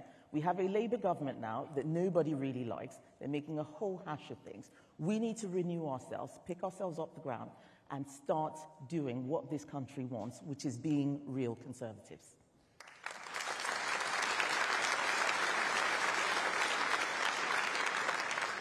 How will your party restore the trust that it lost in that? Just by being real true to what you believe in? We will need to do several things to get the trust back. We need to acknowledge where we made mistakes. There's no point just waiting for everybody to get sick and tired of Labour or saying, I told you so. We need to move on from where we left things by saying what we got wrong. If I'm elected leader, we will have a very rapid review process where members and MPs can feed in and we talk about what we got wrong, and we should acknowledge that to the public. But we also need to start speaking with more clarity and with more honesty. Quite often, when you see a politician on TV, there's just so much, waffle. Everybody's trying to, and I understand why lots of people speak in what I call officialese. And they speak in officialese because they're worried about the gotcha moment. They're worried about, what we had yesterday where people said, oh, did you mean this? Did you mean that? And so they just say safe, bland words, but there is a cost to that, and that is that people stop listening to you. We need to make sure that we get listened to, and that means speaking with clarity and picking a leader who's going to be able to cut through and grab the attention of the public, especially as they're becoming more disillusioned with politics.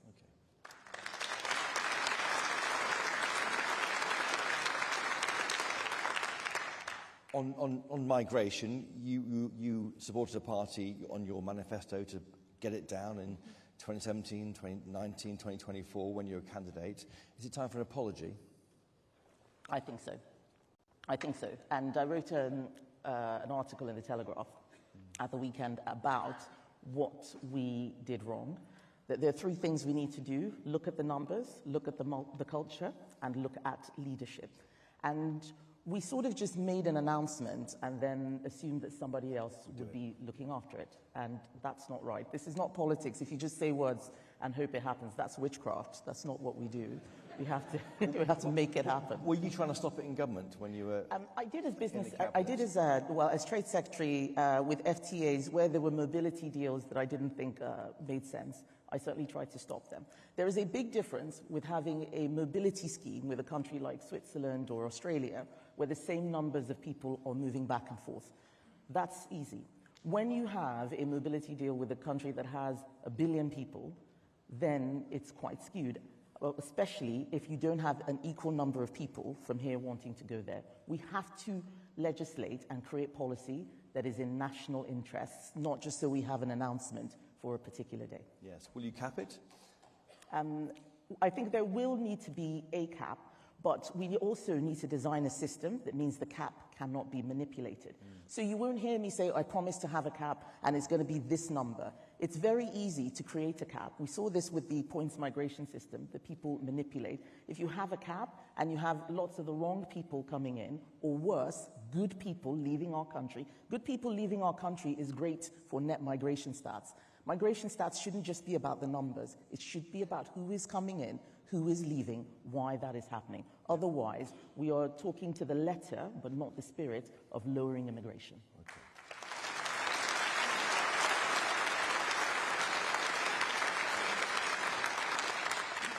In your maiden speech, you described yourself as, to all intents and purposes, a first-generation immigrant. I mean, how do you feel being tough on migration now? I think this is one of the most interesting things that happens when you tackle these tricky subjects. There are people who are constantly trying to police what you're saying. You know, how can you say this? How can you say that? This wouldn't have happened if those rules had been in place if you were in. But my job right now is to make sure that this country stays as great as it is. And that means we have to manage migration. The rules that were in place in 1980 are very don't make sense in 2024. The world is a different place. People have mobile phones now. They have GPS. You are able to have your feet in this country and your head and your heart elsewhere.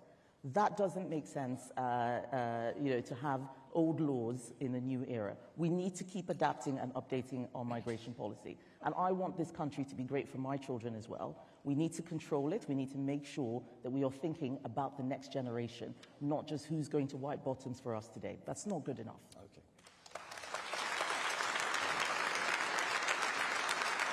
Just on Brexit, on the EU Retain Law Act, was on your watch. Your government said you'll act 4,000 measures in January last year. Only 800 or a handful, not many went in the end. Oh, we did act 4,000, but there was a schedule that had 800 that were being removed in that piece of legislation. Okay. We removed others in other pieces of legislation. Okay, because critics said you weren't being tough with the blob. I mean, I can't believe that, but they said that. I'm always tough with the blob. Okay. But with one of the things that we need to make sure is that we make promises that we can keep. I think some people were angry that we didn't remove all of the EU regulations, but there are regulations on things like product safety, safety of toys. We don't want to remove those things. It's about keeping what you want and letting go of what you don't want. It's about the purpose of the law, not the provenance of the law. Yep. We have to be sensible when we're doing these things and not just use rhetoric. That's very, very important.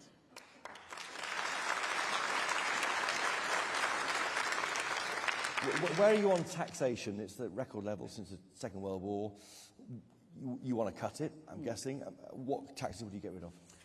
This is one of the things I was saying yesterday about we have excessive tax, we have excessive regulation and excessive government interference. But we have to ask ourselves why the tax burden has got so high, and then we can figure out how we lower it. The state is very big. The welfare bill is absolutely astronomical. 2 weeks of the welfare bill is what we spend on justice, courts, probation, etc. So we need to look at how we manage spending and public services, how we grow our economy, and then we can do the tax cuts. If you do them the wrong way around, we run into trouble. I would love to see lower corporation tax. I think there are businesses that are not starting because they think the taxes are too high. We see the businesses that close. We don't see the ones that never start because people think it's too difficult. We need to look at that. I think we need to look at taxes that on things like capital gains and anything that reduces risk. We need to increase the appetite for risk-taking. That is how we produce. That is how we create growth. Taxes that do that, I'm in favor of. But we need to do it carefully and make sure that we are always explaining what the benefit is. I think last, 2 years ago, when we had the mini-budget, We cut a tax for high-income earners, but we didn't explain that this would be something that would help even those on low incomes. So your ambition, cutting the 45p tax rate? I'm not getting into the micro-policy right now. I want the party to help us make these decisions. I don't want to impose my own views on everyone else. I think that's how we got into a lot of this mess, and we mustn't make that mistake again. So before you get into power, who's the enemy you've got to defeat, Lib Dems or Reform? Anyone who's not a Conservative has got to be defeated.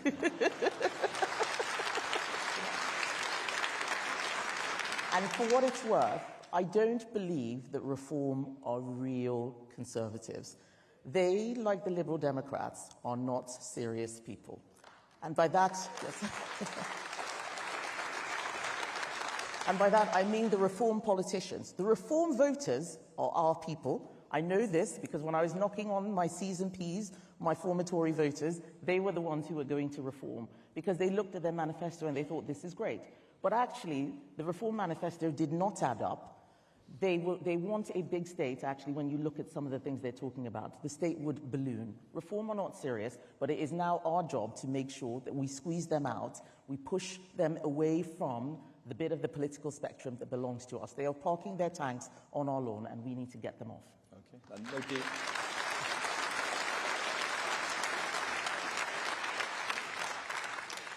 No deal with them. 98 seats where they're second in the last election. I am always prepared to work with any other party that wants to help us deliver our agenda. We've worked cross-party many times with Liberal Democrats, with Labour. If Reform wants to work with us to deliver a good agenda, I think that's fine. But in Parliament or an election? In Parliament. In an election, no.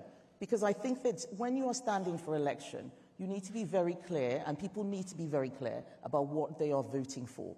There are many Conservatives who will never vote Reform. We need to accept that, just as there are many Conservatives who will never vote Liberal Democrat. We ended up in a coalition with them, and lots of people were angry. We lost a lot of our members because we didn't explain how we were delivering a Conservative agenda. We mustn't do that in an election. At the next election, we have to be the centre-right option.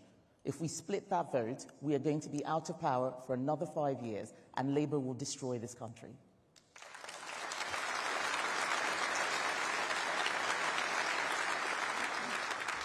Would you let Nigel Farage in? No. I wouldn't let Keir Starmer in either, for what it's worth. So. Boris Johnson, to be a candidate again? He's already in the party. Boris Johnson be a candidate again? Left? No, but candidate again? Yes, but this is one of the things that we need to start changing the way we talk about these things. I want local associations to have more control over who their candidates are. Yeah. If a local association wants to pick any former MP who has not been kicked out of the party, I say, yes, that should happen. You won't block them? No. Okay, good. No, as long as they haven't been kicked out of the party. Yes. Which Labour policy would you support? Which single policy? Which Labour policy would you support? Which Labour policy? None of them, maybe, or one of them. Well, all I have seen Labour do is bad stuff since they've come in. They've removed VAT on school fees. It's a tax on aspiration. They've scrapped Ofsted reports to be the meaningful bit of Ofsted reports. That's bad for parental choice. It's bad for personal responsibility. They've scrapped the Academic Freedom Act. That's bad for free speech. These are our principles that Labour is trashing. So I haven't heard them say anything that is good. If they want to build some homes, I will help them. But the Angela Rayner that I stand opposite has no clue what she's doing, and we're going to have to pick up the mess she makes.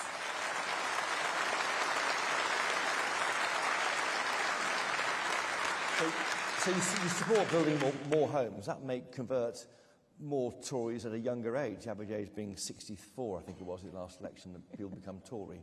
How do you attract more young people? We cannot be the party of old people. We have to be a party for everybody. And building homes needs to be, building homes is critical to that. But we have to do them in the right way. Those people who are worried about homes or worried about their property rights or their quality of life being impacted, that means our policies need to be improved. But at the end of the day, we're not going to make new Conservatives if we don't give them an opportunity to have something. We can't be the party of the people who have something and not the party of the people who want to have something. We can do better than that.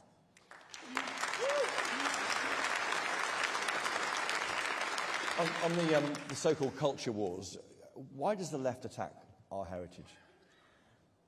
Oh, that's a deep question. That's an essay question.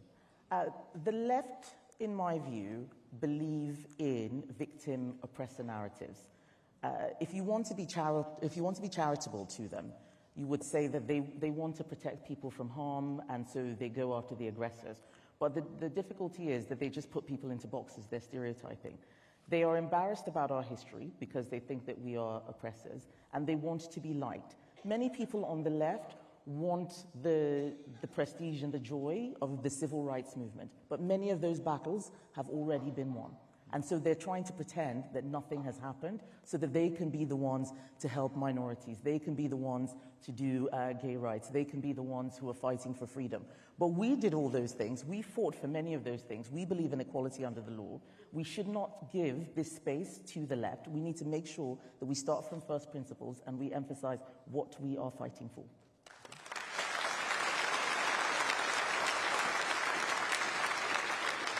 What would you do to support free speech? We need to look at a lot of the legislation that we have put in. Some of it is very confusing. Hate crime legislation has expanded where we have non-hate crime incidents, which I still don't understand. Those are things that came in under a Conservative government. It happens when we are trying to appease the left and trying to show that we are nice people. We need to do what is right rather than virtue signal or do what we think looks nice. And we have made a big hash of free speech laws. I think that we can bring some clarity to that by starting with what it is we are trying to protect. What we have in this country is amazing. There are places where you can't say anything about the government or you will end up unalive the next day. They will make you unalive. It is really, really special. And a lot of people think that it can't happen here. It probably can't happen here tomorrow. But you look at many of those countries, there was a slippery slope. So making sure we know what we are defending, the rights to be able to say what you mean, not the rights to offend other people. All free speech has boundaries. But we need to make sure that those boundaries are clear and that the people are able to express themselves and are not suppressed by any particular ideology, and certainly not by the government, the state, or other authorities.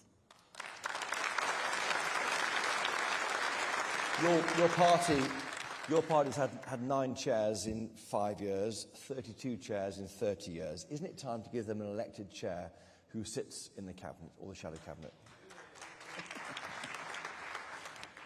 People may not clap at this time, but I actually don't think that we need to have an elected party chair.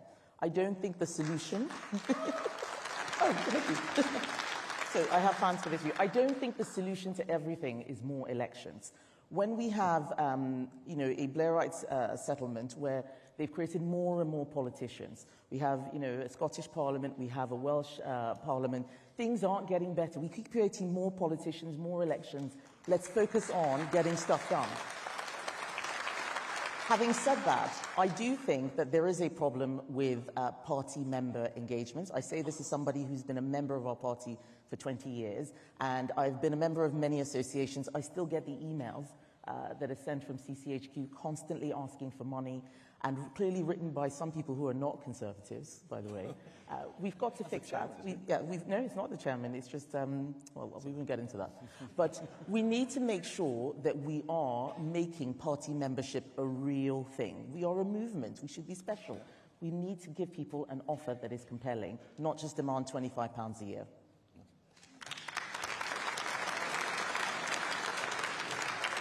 How did you vote in the Brexit referendum in 2016?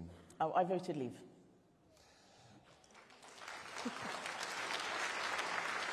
And how will you defend Brexit at the next election, given it could be a big issue? Defending Brexit was almost all I did as Trade Secretary over the last 2 years. I got the sense that we stood on the platform of get Brexit done, and as soon as we had left the European Union, people wanted to talk about something else. We have to be focused. Brexit was a long-term plan and not just a process. We need to make sure that we're using all of the opportunities. Signing trade deals was one example. We have a trade deal with the EU, and there are many more. We did a great one, CPTPP. We signed that. We almost lost it, but thankfully, with the help of ministers like Nigel Huddleston, we got it over the line. But there are other things that we need to do within our regulatory system. We now have the freedom to lead where the EU will only follow. So let's use those opportunities. Let's use those freedoms. Let's stop being afraid all the time. We're so afraid to do anything different. We're often, deciding policy based on what everybody else is doing. Let's decide for ourselves what we need to do. Okay. And just some quick policy questions, which we asked to Tom Tugendhat too. ECHR withdrawal, would you approve of that? If we have to leave the ECHR, then we should. But if we left the ECHR today, we would not do any better at deporting people who are illegal. Other countries who are in the ECHR are able to do so. What is it that they're doing that we are not? It starts with having the right people and the right culture in officialdom. So let's start there. If we need to leave it, then let's do so. But that is not a strategy. It's just one thing. It's not even that radical. There's a lot more that we can do. Okay. And yes or no, would you restore the winter fuel payment to pensioners? Certainly to a lot of them, not to the millionaires. Sorry, millionaires. So you'd means test it like Labour? They haven't really means tested it. This is crude means testing. Do you get pension credit? Do you not? But the real issue with winter fuel is that we are making energy more expensive. Government makes energy more expensive. So if it's doing that, then it needs to look after those people who don't earn enough or who can't increase their earnings. Okay.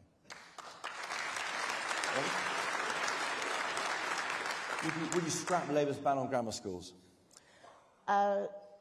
I think that we should have a lot of school choice. We don't need to ban grammar schools. They are banned now. Yes, they're banned now, but they were also not really done when we were in government as well. It's not where we start. I don't think we should keep looking to the past for solutions. I think grammar schools are great, but there's a lot more that we have done since then. So let's stop looking to the 1950s for solutions and think about what is right for today.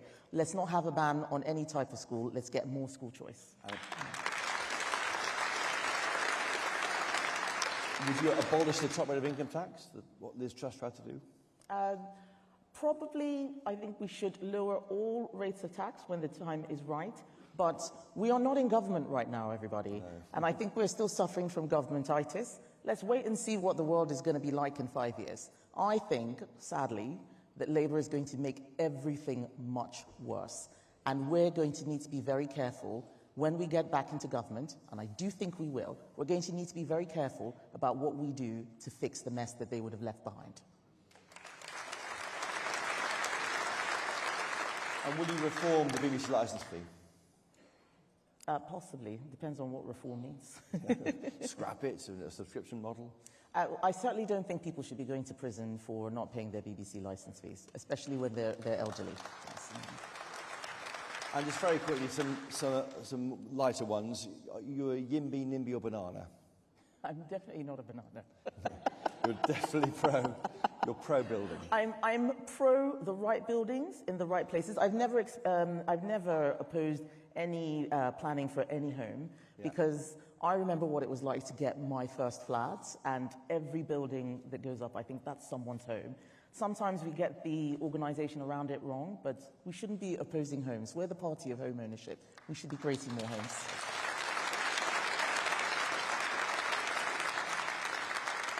And who do you want to have a drink with, Boris Johnson or David Cameron? I've never had a drink with either of them. So this is curious. Probably both, to see how they interact with each other. Okay, it'll be tricky. Which do you hate more, paper straws or wooden cutlery? Paper straws, definitely. Paper straws are pointless. Which of your colleagues make a great Bond villain? Which? Of your colleagues who make a great Bond villain? Oh, who's left? Okay. We now have loads of nice colleagues. I can't think of anyone who'd be a good Bond villain. I'll come back to you on that one. Just finally, are you in favour of a new Royal Yacht Britannia, Kemi Badenoch? Am I? A new Royal Yacht Britannia? I don't know, Chris. No. This is your thing. This is your thing. Yes. Well, I'm just checking it. So should I say yes to you make you say happy? yes to me. Right, Not okay. okay. Listen, because some questions here from members here submitted earlier in boxes around the hall and also online. As leader, what would be your top 5 priorities and goals if you win? So, as leader of our party, my immediate priority would be for us to get ready for the May 2025 elections. That's going to be the first test of whether the public are beginning to listen to us again. The next thing that I would want us to do is to start reviewing and looking at what went wrong so that we can start from a fresh place, bringing the party back together to look back at what happened so that we can build for the future. Then we need to renew our thinking. We then need to renew CCHQ because it doesn't work now. Everybody knows it. We need to make sure that we have a campaigning organization that does what it says on the tin. And then we have to make sure that we expose the Labour government for what it is. We were not ready for the election, but Labour was not ready for government. They are going to make a lot of mistakes, and we need to be able to show the people why they are wrong for the country and why we are right.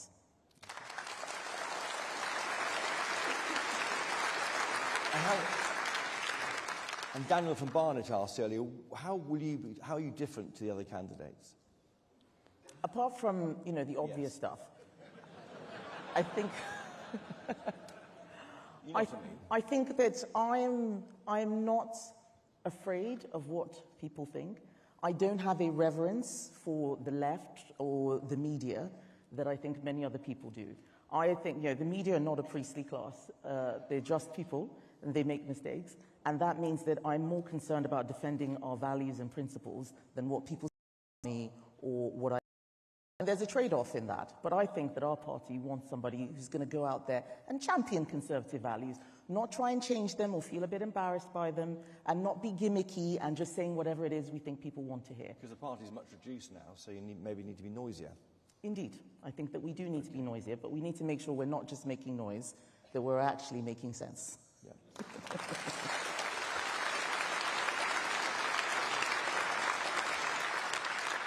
Labour's first budget is October the 30th. How would you respond to it if you were leader then? I'd have to hear it first, and then I would know how to respond to it. Okay. Did you want to be leader by then?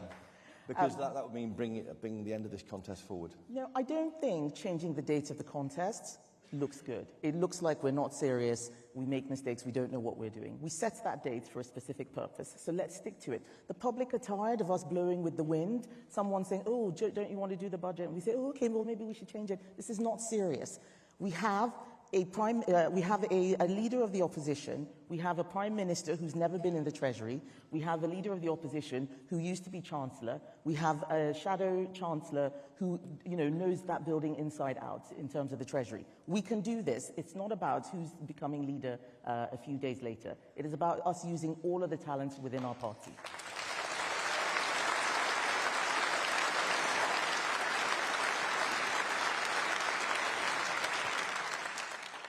William from Edinburgh, he's worried about building. There's NIMBY's block building. Your party relies heavily on people who are NIMBYs because they're property owners, they don't want their view being spoiled. How do you get more building? You're obviously the housing secretary, you're shadow housing secretary at the moment, and how do you make it happen? I mean, can you take on these critics of building? I think that we need to look at who is providing housing. There are three reasons why homes are so expensive people can't afford them, and it feeds into why we're not building enough. So the first is that we are still dealing with the asset bubble crisis from the financial crash. Lots of people put money into property because they were scared of what would happen to it elsewhere. It's inflated house prices. People are hanging on to homes and using them as a safety net. Then we have an increase in demand from migration. Many more people coming into the country. There's no way we can build for the numbers that are coming in. And that means that a lot of people are resentful about building that is happening when they think that we should be managing the demand. But if we tackle those things, then we can look at supply. We need to deregulate. What's happened to all the small and medium-sized developers? They've disappeared. We have a bit of an oligopoly. We have the big business corporations who are doing a lot of the building. Some of them are good, but we have some, without naming names, as a constituency MP, we have some terrible builders out there, and they are causing problems for local communities and the people who buy their homes. So let's fix that too.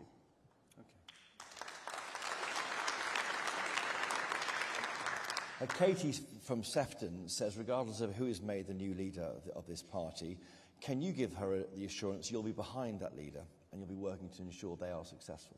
Yes, 100%. I remember there was a lot of disquiet over the last few years, and even as a cabinet minister, where I had disagreements with the leader, I know that being leader is a very, very tough thing. And I don't like to make that person's life tougher, even if I'm thinking, why are you doing this? This is not great. I still know that it is more important for us to present a united front. And the same thing happened even with Liz, that as things were, coming tumbling down, I was trying to make sure that, she wasn't brought down. It didn't work out. And the lowest moment in my political career was when I had to resign under Boris's tenure, because I loved Boris. I thought he was great. He was so optimistic. I supported him throughout all of the nonsense about wallpaper. I didn't agree with the way he was being hounded on Partygate. But it was when we were, as ministers, being asked to go out and say things that were not true that I said, actually, do you know what? I'm going to get off at this stop. We need to show the public that there is integrity in our party. We can't always pick ourselves over what the public know to be right. And there are some candidates who talk about their resignations as if it's the best thing they ever did. My resignation was the saddest moment in my political career.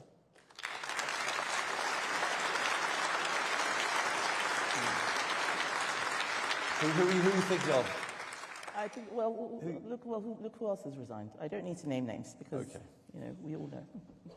VAT on private schools. Anthony from Richmond says, will you commit to removing VAT on private education? Yes, this is an easy thing. I will remove VAT on private schools if I become Prime Minister. I know a hairdresser whose daughter was in the school that my daughter was at.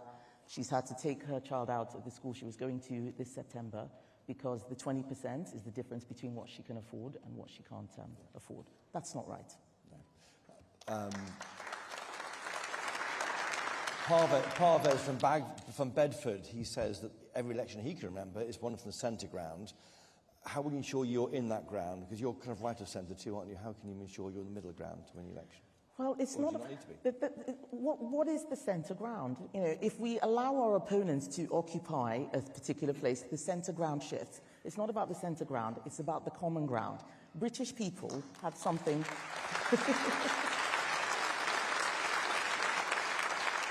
British people have something in common with every single party, but what we want to do is make sure that we are where the majority of people are. That's often common sense, common values, common understanding, not left or right. Let's be there.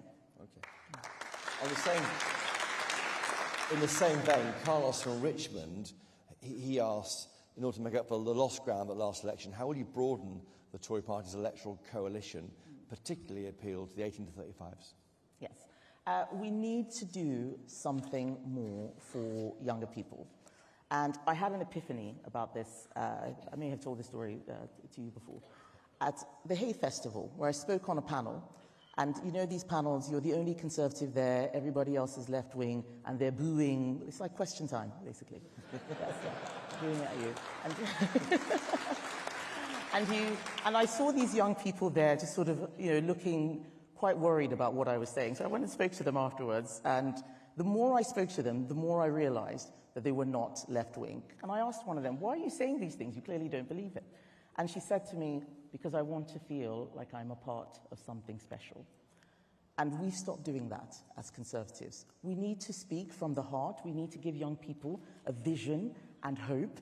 The Green Party has lots of mad policies, and young people are following them every day because they speak in a way that captures them. We can do that too. We are the most successful political party in the world. Let's do that.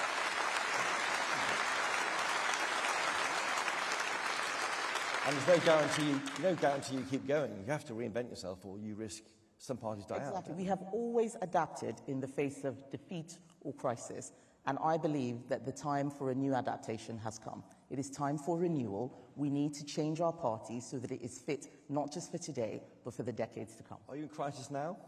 I think that we are at a crossroads. We are facing a potential crisis.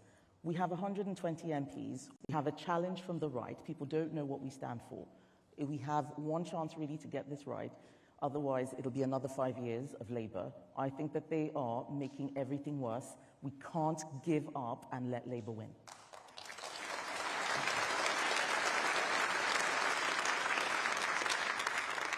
You're the only woman standing to be Tory leader. Jane from Stratford-upon-Avon, she's worried that only a quarter of you and your colleagues are women in the parliamentary party. Is it time to think the unthinkable and introduce female-only shortlists for candidate selection going forward? No, it is definitely not and never will be time.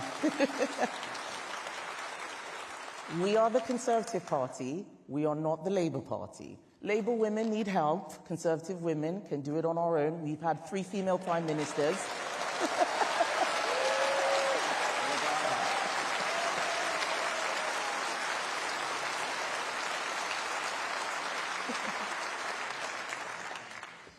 Richard from South London is worried about net zero. You have an engineering background. He calls that very refreshing to see. But why was there no proper discussion in Parliament on the ridiculous drive towards a net zero target? And that's been a result of a runaway virtue signalling, he says. I mean, that target was set by an SI. There's no vote in Parliament on 2050, ever. No, and this is why we are in the mess that we're in. I spoke in that debate. I was one of only 2 people who was not whooping and cheering about what a great thing we were doing. The other person was a Labour MP, to give him credit. And I asked the question that how are we going to pay for this? That a lot of the school children in my constituency had been writing to me about this. They'll be happy, but how is this going to work? Where's the plan? And the minister who's there waved it away and said, don't worry, a plan will come.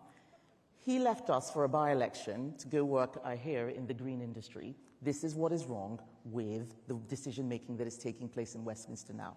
There are too many people who are doing things thinking about themselves, their vested interests. We've got to break that consensus. Setting a target without a plan doesn't make sense. We do it again and again, and we have to stop it.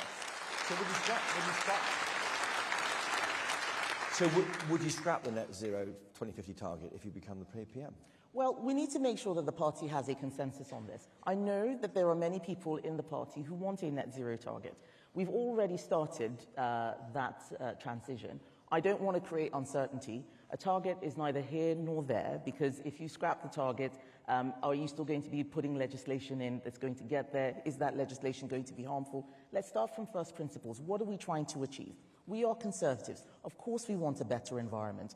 We have been the party of the environment for much longer than anyone else.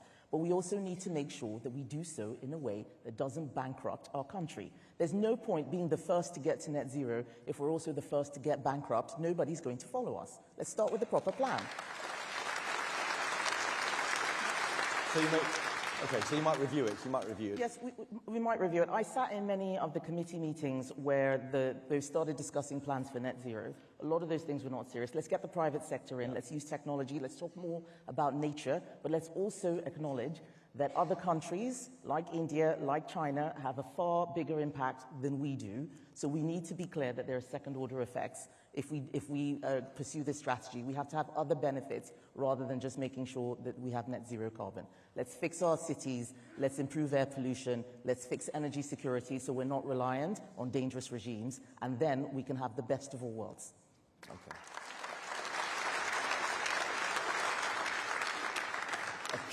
Clive from Harrow, he's concerned about morality votes. Where do you sit on these important votes on assisted suicide, abortion, freedom of speech? I don't think we should change the laws on abortion. I've seen what's happened in the US.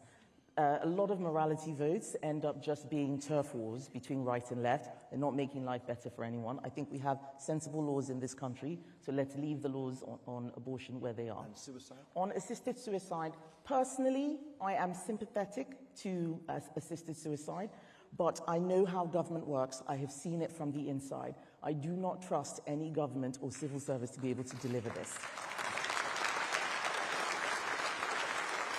And freedom of speech, I mean, I'm sure you've made clear. Yes, I think it's great. Freedom of speech it's great, yeah. On Brexit, all 4 of the candidates voted for Theresa May's disastrous, in quotes from Gordon, Brexit so deal. These are Gordon's words, not Gordon's yours, not Chris, mine, yes. Gordon's words. Why? Do you want to apologise to that? You nearly ruined it, didn't you? No, I don't think so. And the Brexit deal that we ended up with was not that far off Theresa May's deal. Let's be careful and not confuse the rhetoric in the press and on social media with what's actually happening. But also, the reason why I voted for that deal was because we were in a hung parliament. We didn't have a majority. It's very easy to say, well, don't vote for this and don't vote for that, when you look at who is taking power. I will always make sure that I vote in a way that does not give the left more power. At that point, Theresa May was being undermined. I was supporting the Prime Minister because I didn't want to see Jeremy Corbyn becoming Prime Minister in Parliament.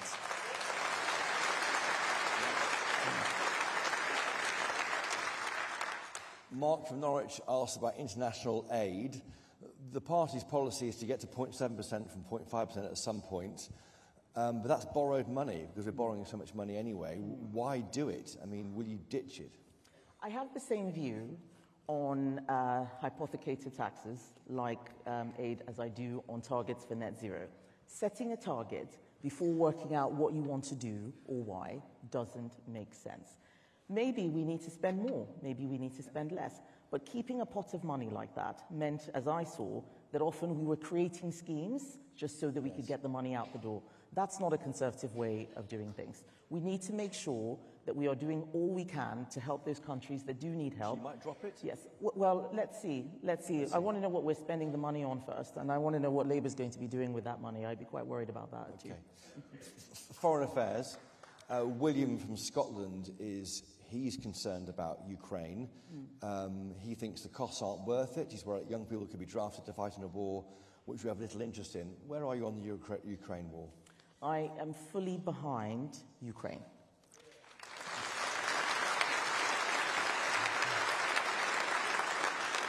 I believe that we have a coalition of authoritarian states that are collaborating to undermine the West. Russia, Iran, for example, and other countries are helping us fight those battles. Ukraine, Israel, we need to make sure that we are as supportive of them as possible. If those countries fail, we are going to be the ones next on the front line.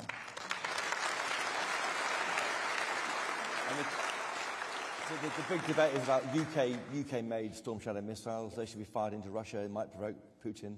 Yes. I am personally supportive of that, but I recognise that this is a very challenging question for people who believe that it is an escalation. But we need to make sure that we have a proper strategy. We need to make sure we're not doing this on our own, that we bring our allies along. What happens in the US elections will have a big impact on that.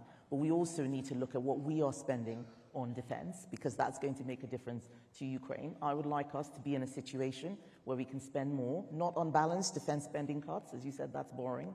But during the Cold War, when we weren't actually fighting, we were spending 4%. We cannot afford to do that right now, and I think the world is becoming colder than it was then. So 3%, where would you go to? If we can get to 3%, yes, let's do so. I think maybe somewhere around 2.8% in time, but we need to grow our economy. Otherwise, all of these conversations about defence spending are pie in the sky. On the Middle East, Peter from Surrey says, what should your party's position be on the war there, on Israel against Hamas and Hezbollah? What's your position? My position has always been very clear. Israel has a right to defend itself. The UK is an ally of Israel. I stand with Israel. We cannot stand with Hezbollah. We cannot stand with Hamas. We know who the bad guys are. Islamist terrorism is something that should never, ever be appeased. It is extremely dangerous. Israel is at the front line. It is surrounded by a lot of enemies. I think that what they are doing is extraordinary. People said that getting the leader of Hezbollah couldn't be done. People ask Israel to do things like be more targeted so you don't harm civilians.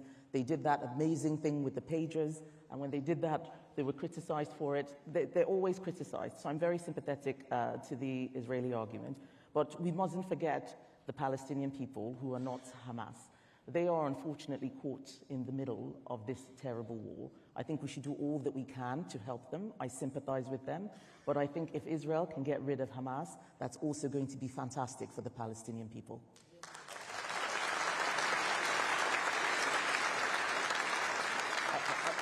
And there's nothing you would criticise Israel for since its response after those attacks by Hamas? There are always things that you would not like any country to do. I mean, there are things that I didn't like the UK doing, and I was in the government. So, you know, of course there are things that I think Israel could be doing better. I think, you know, after this war, or, you know, at a more quiet time, looking at settlements, for example. For those people who are just born into this situation, it's very difficult. I'm not an expert on the issue on settlements, but I do think that there's more that can be done there. So I am not an unthinking, you know, supporter of Israel, but I know right from wrong.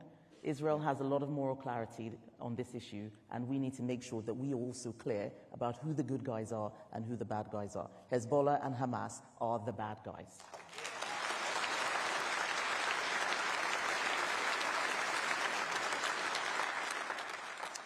Chloe from Brentworth asked about China. Do you view it as a threat, as this government does? What's your policy on China if you become leader, and how will you deal with the infiltration and penetration of the Chinese Communist Party in our country? I think that the amount of infiltration, spying that has taken place is a sign that we cannot be complacent about China. I have shied away from calling China a threat, because I think that if you escalate in language, then you need to be ready to escalate in action. I have tried to do other things as Trade Secretary, supporting Taiwan and making sure that we are giving those people who are our allies our support. But we are very complacent about certainly the economic threat that China is putting on the whole world. When I would go to WTO meetings, everybody was worried about China. Japan was worried about China. India, the USA, Brazil, all of the EU, us. We are not alone in this. What we need to make sure is that we have a resilient economy, that it is not economically coerced by bigger countries. That means being very focused about what we do well, making sure that we are able to manufacture if we are ever in a dangerous position, increasing food security, increasing supply chains. That is how we deal with the threat that is coming from China.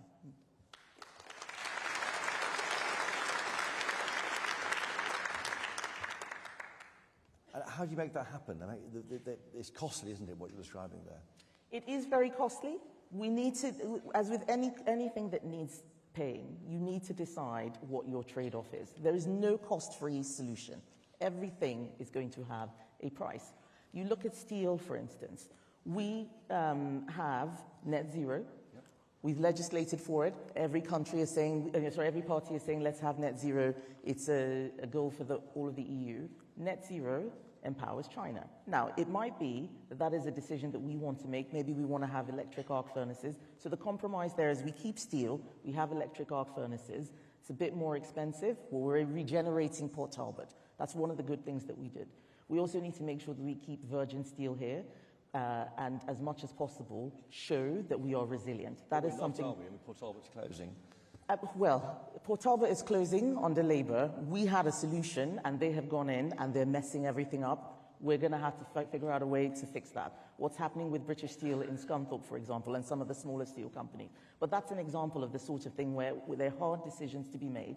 There's no easy answer. So let's make sure that we are clear on what we think the right way is. Let's paint a vision of what the country can look like, how we're going to get through all of these new challenges, geopolitical, technological, aging society. There's so many things that are getting worse and worse, and we are still talking as if we're just a country that's got so much money and we don't need to worry about anything. We need to start getting serious.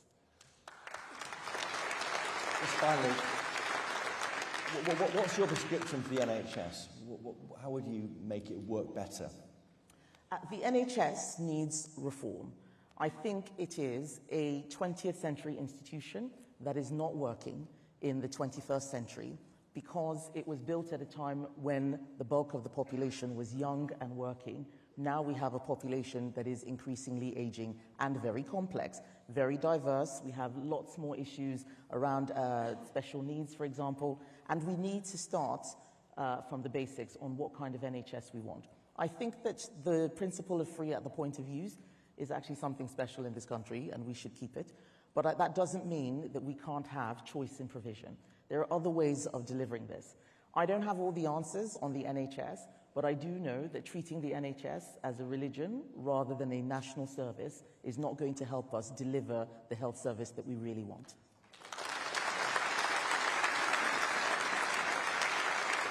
And just finally, a couple of... Finally for the previous This really is fun. A couple of ones here.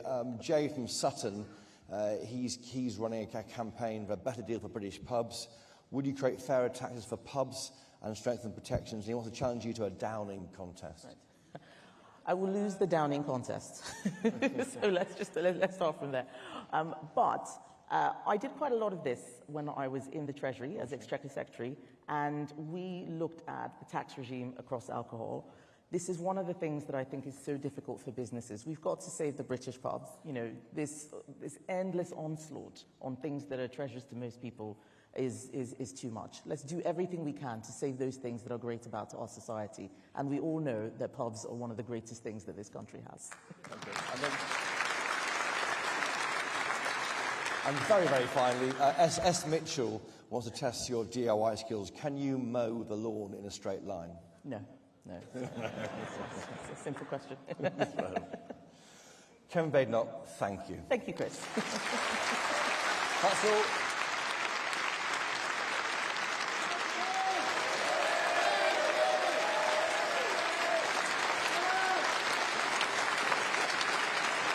Right, before you go, same time tomorrow, we need more questions.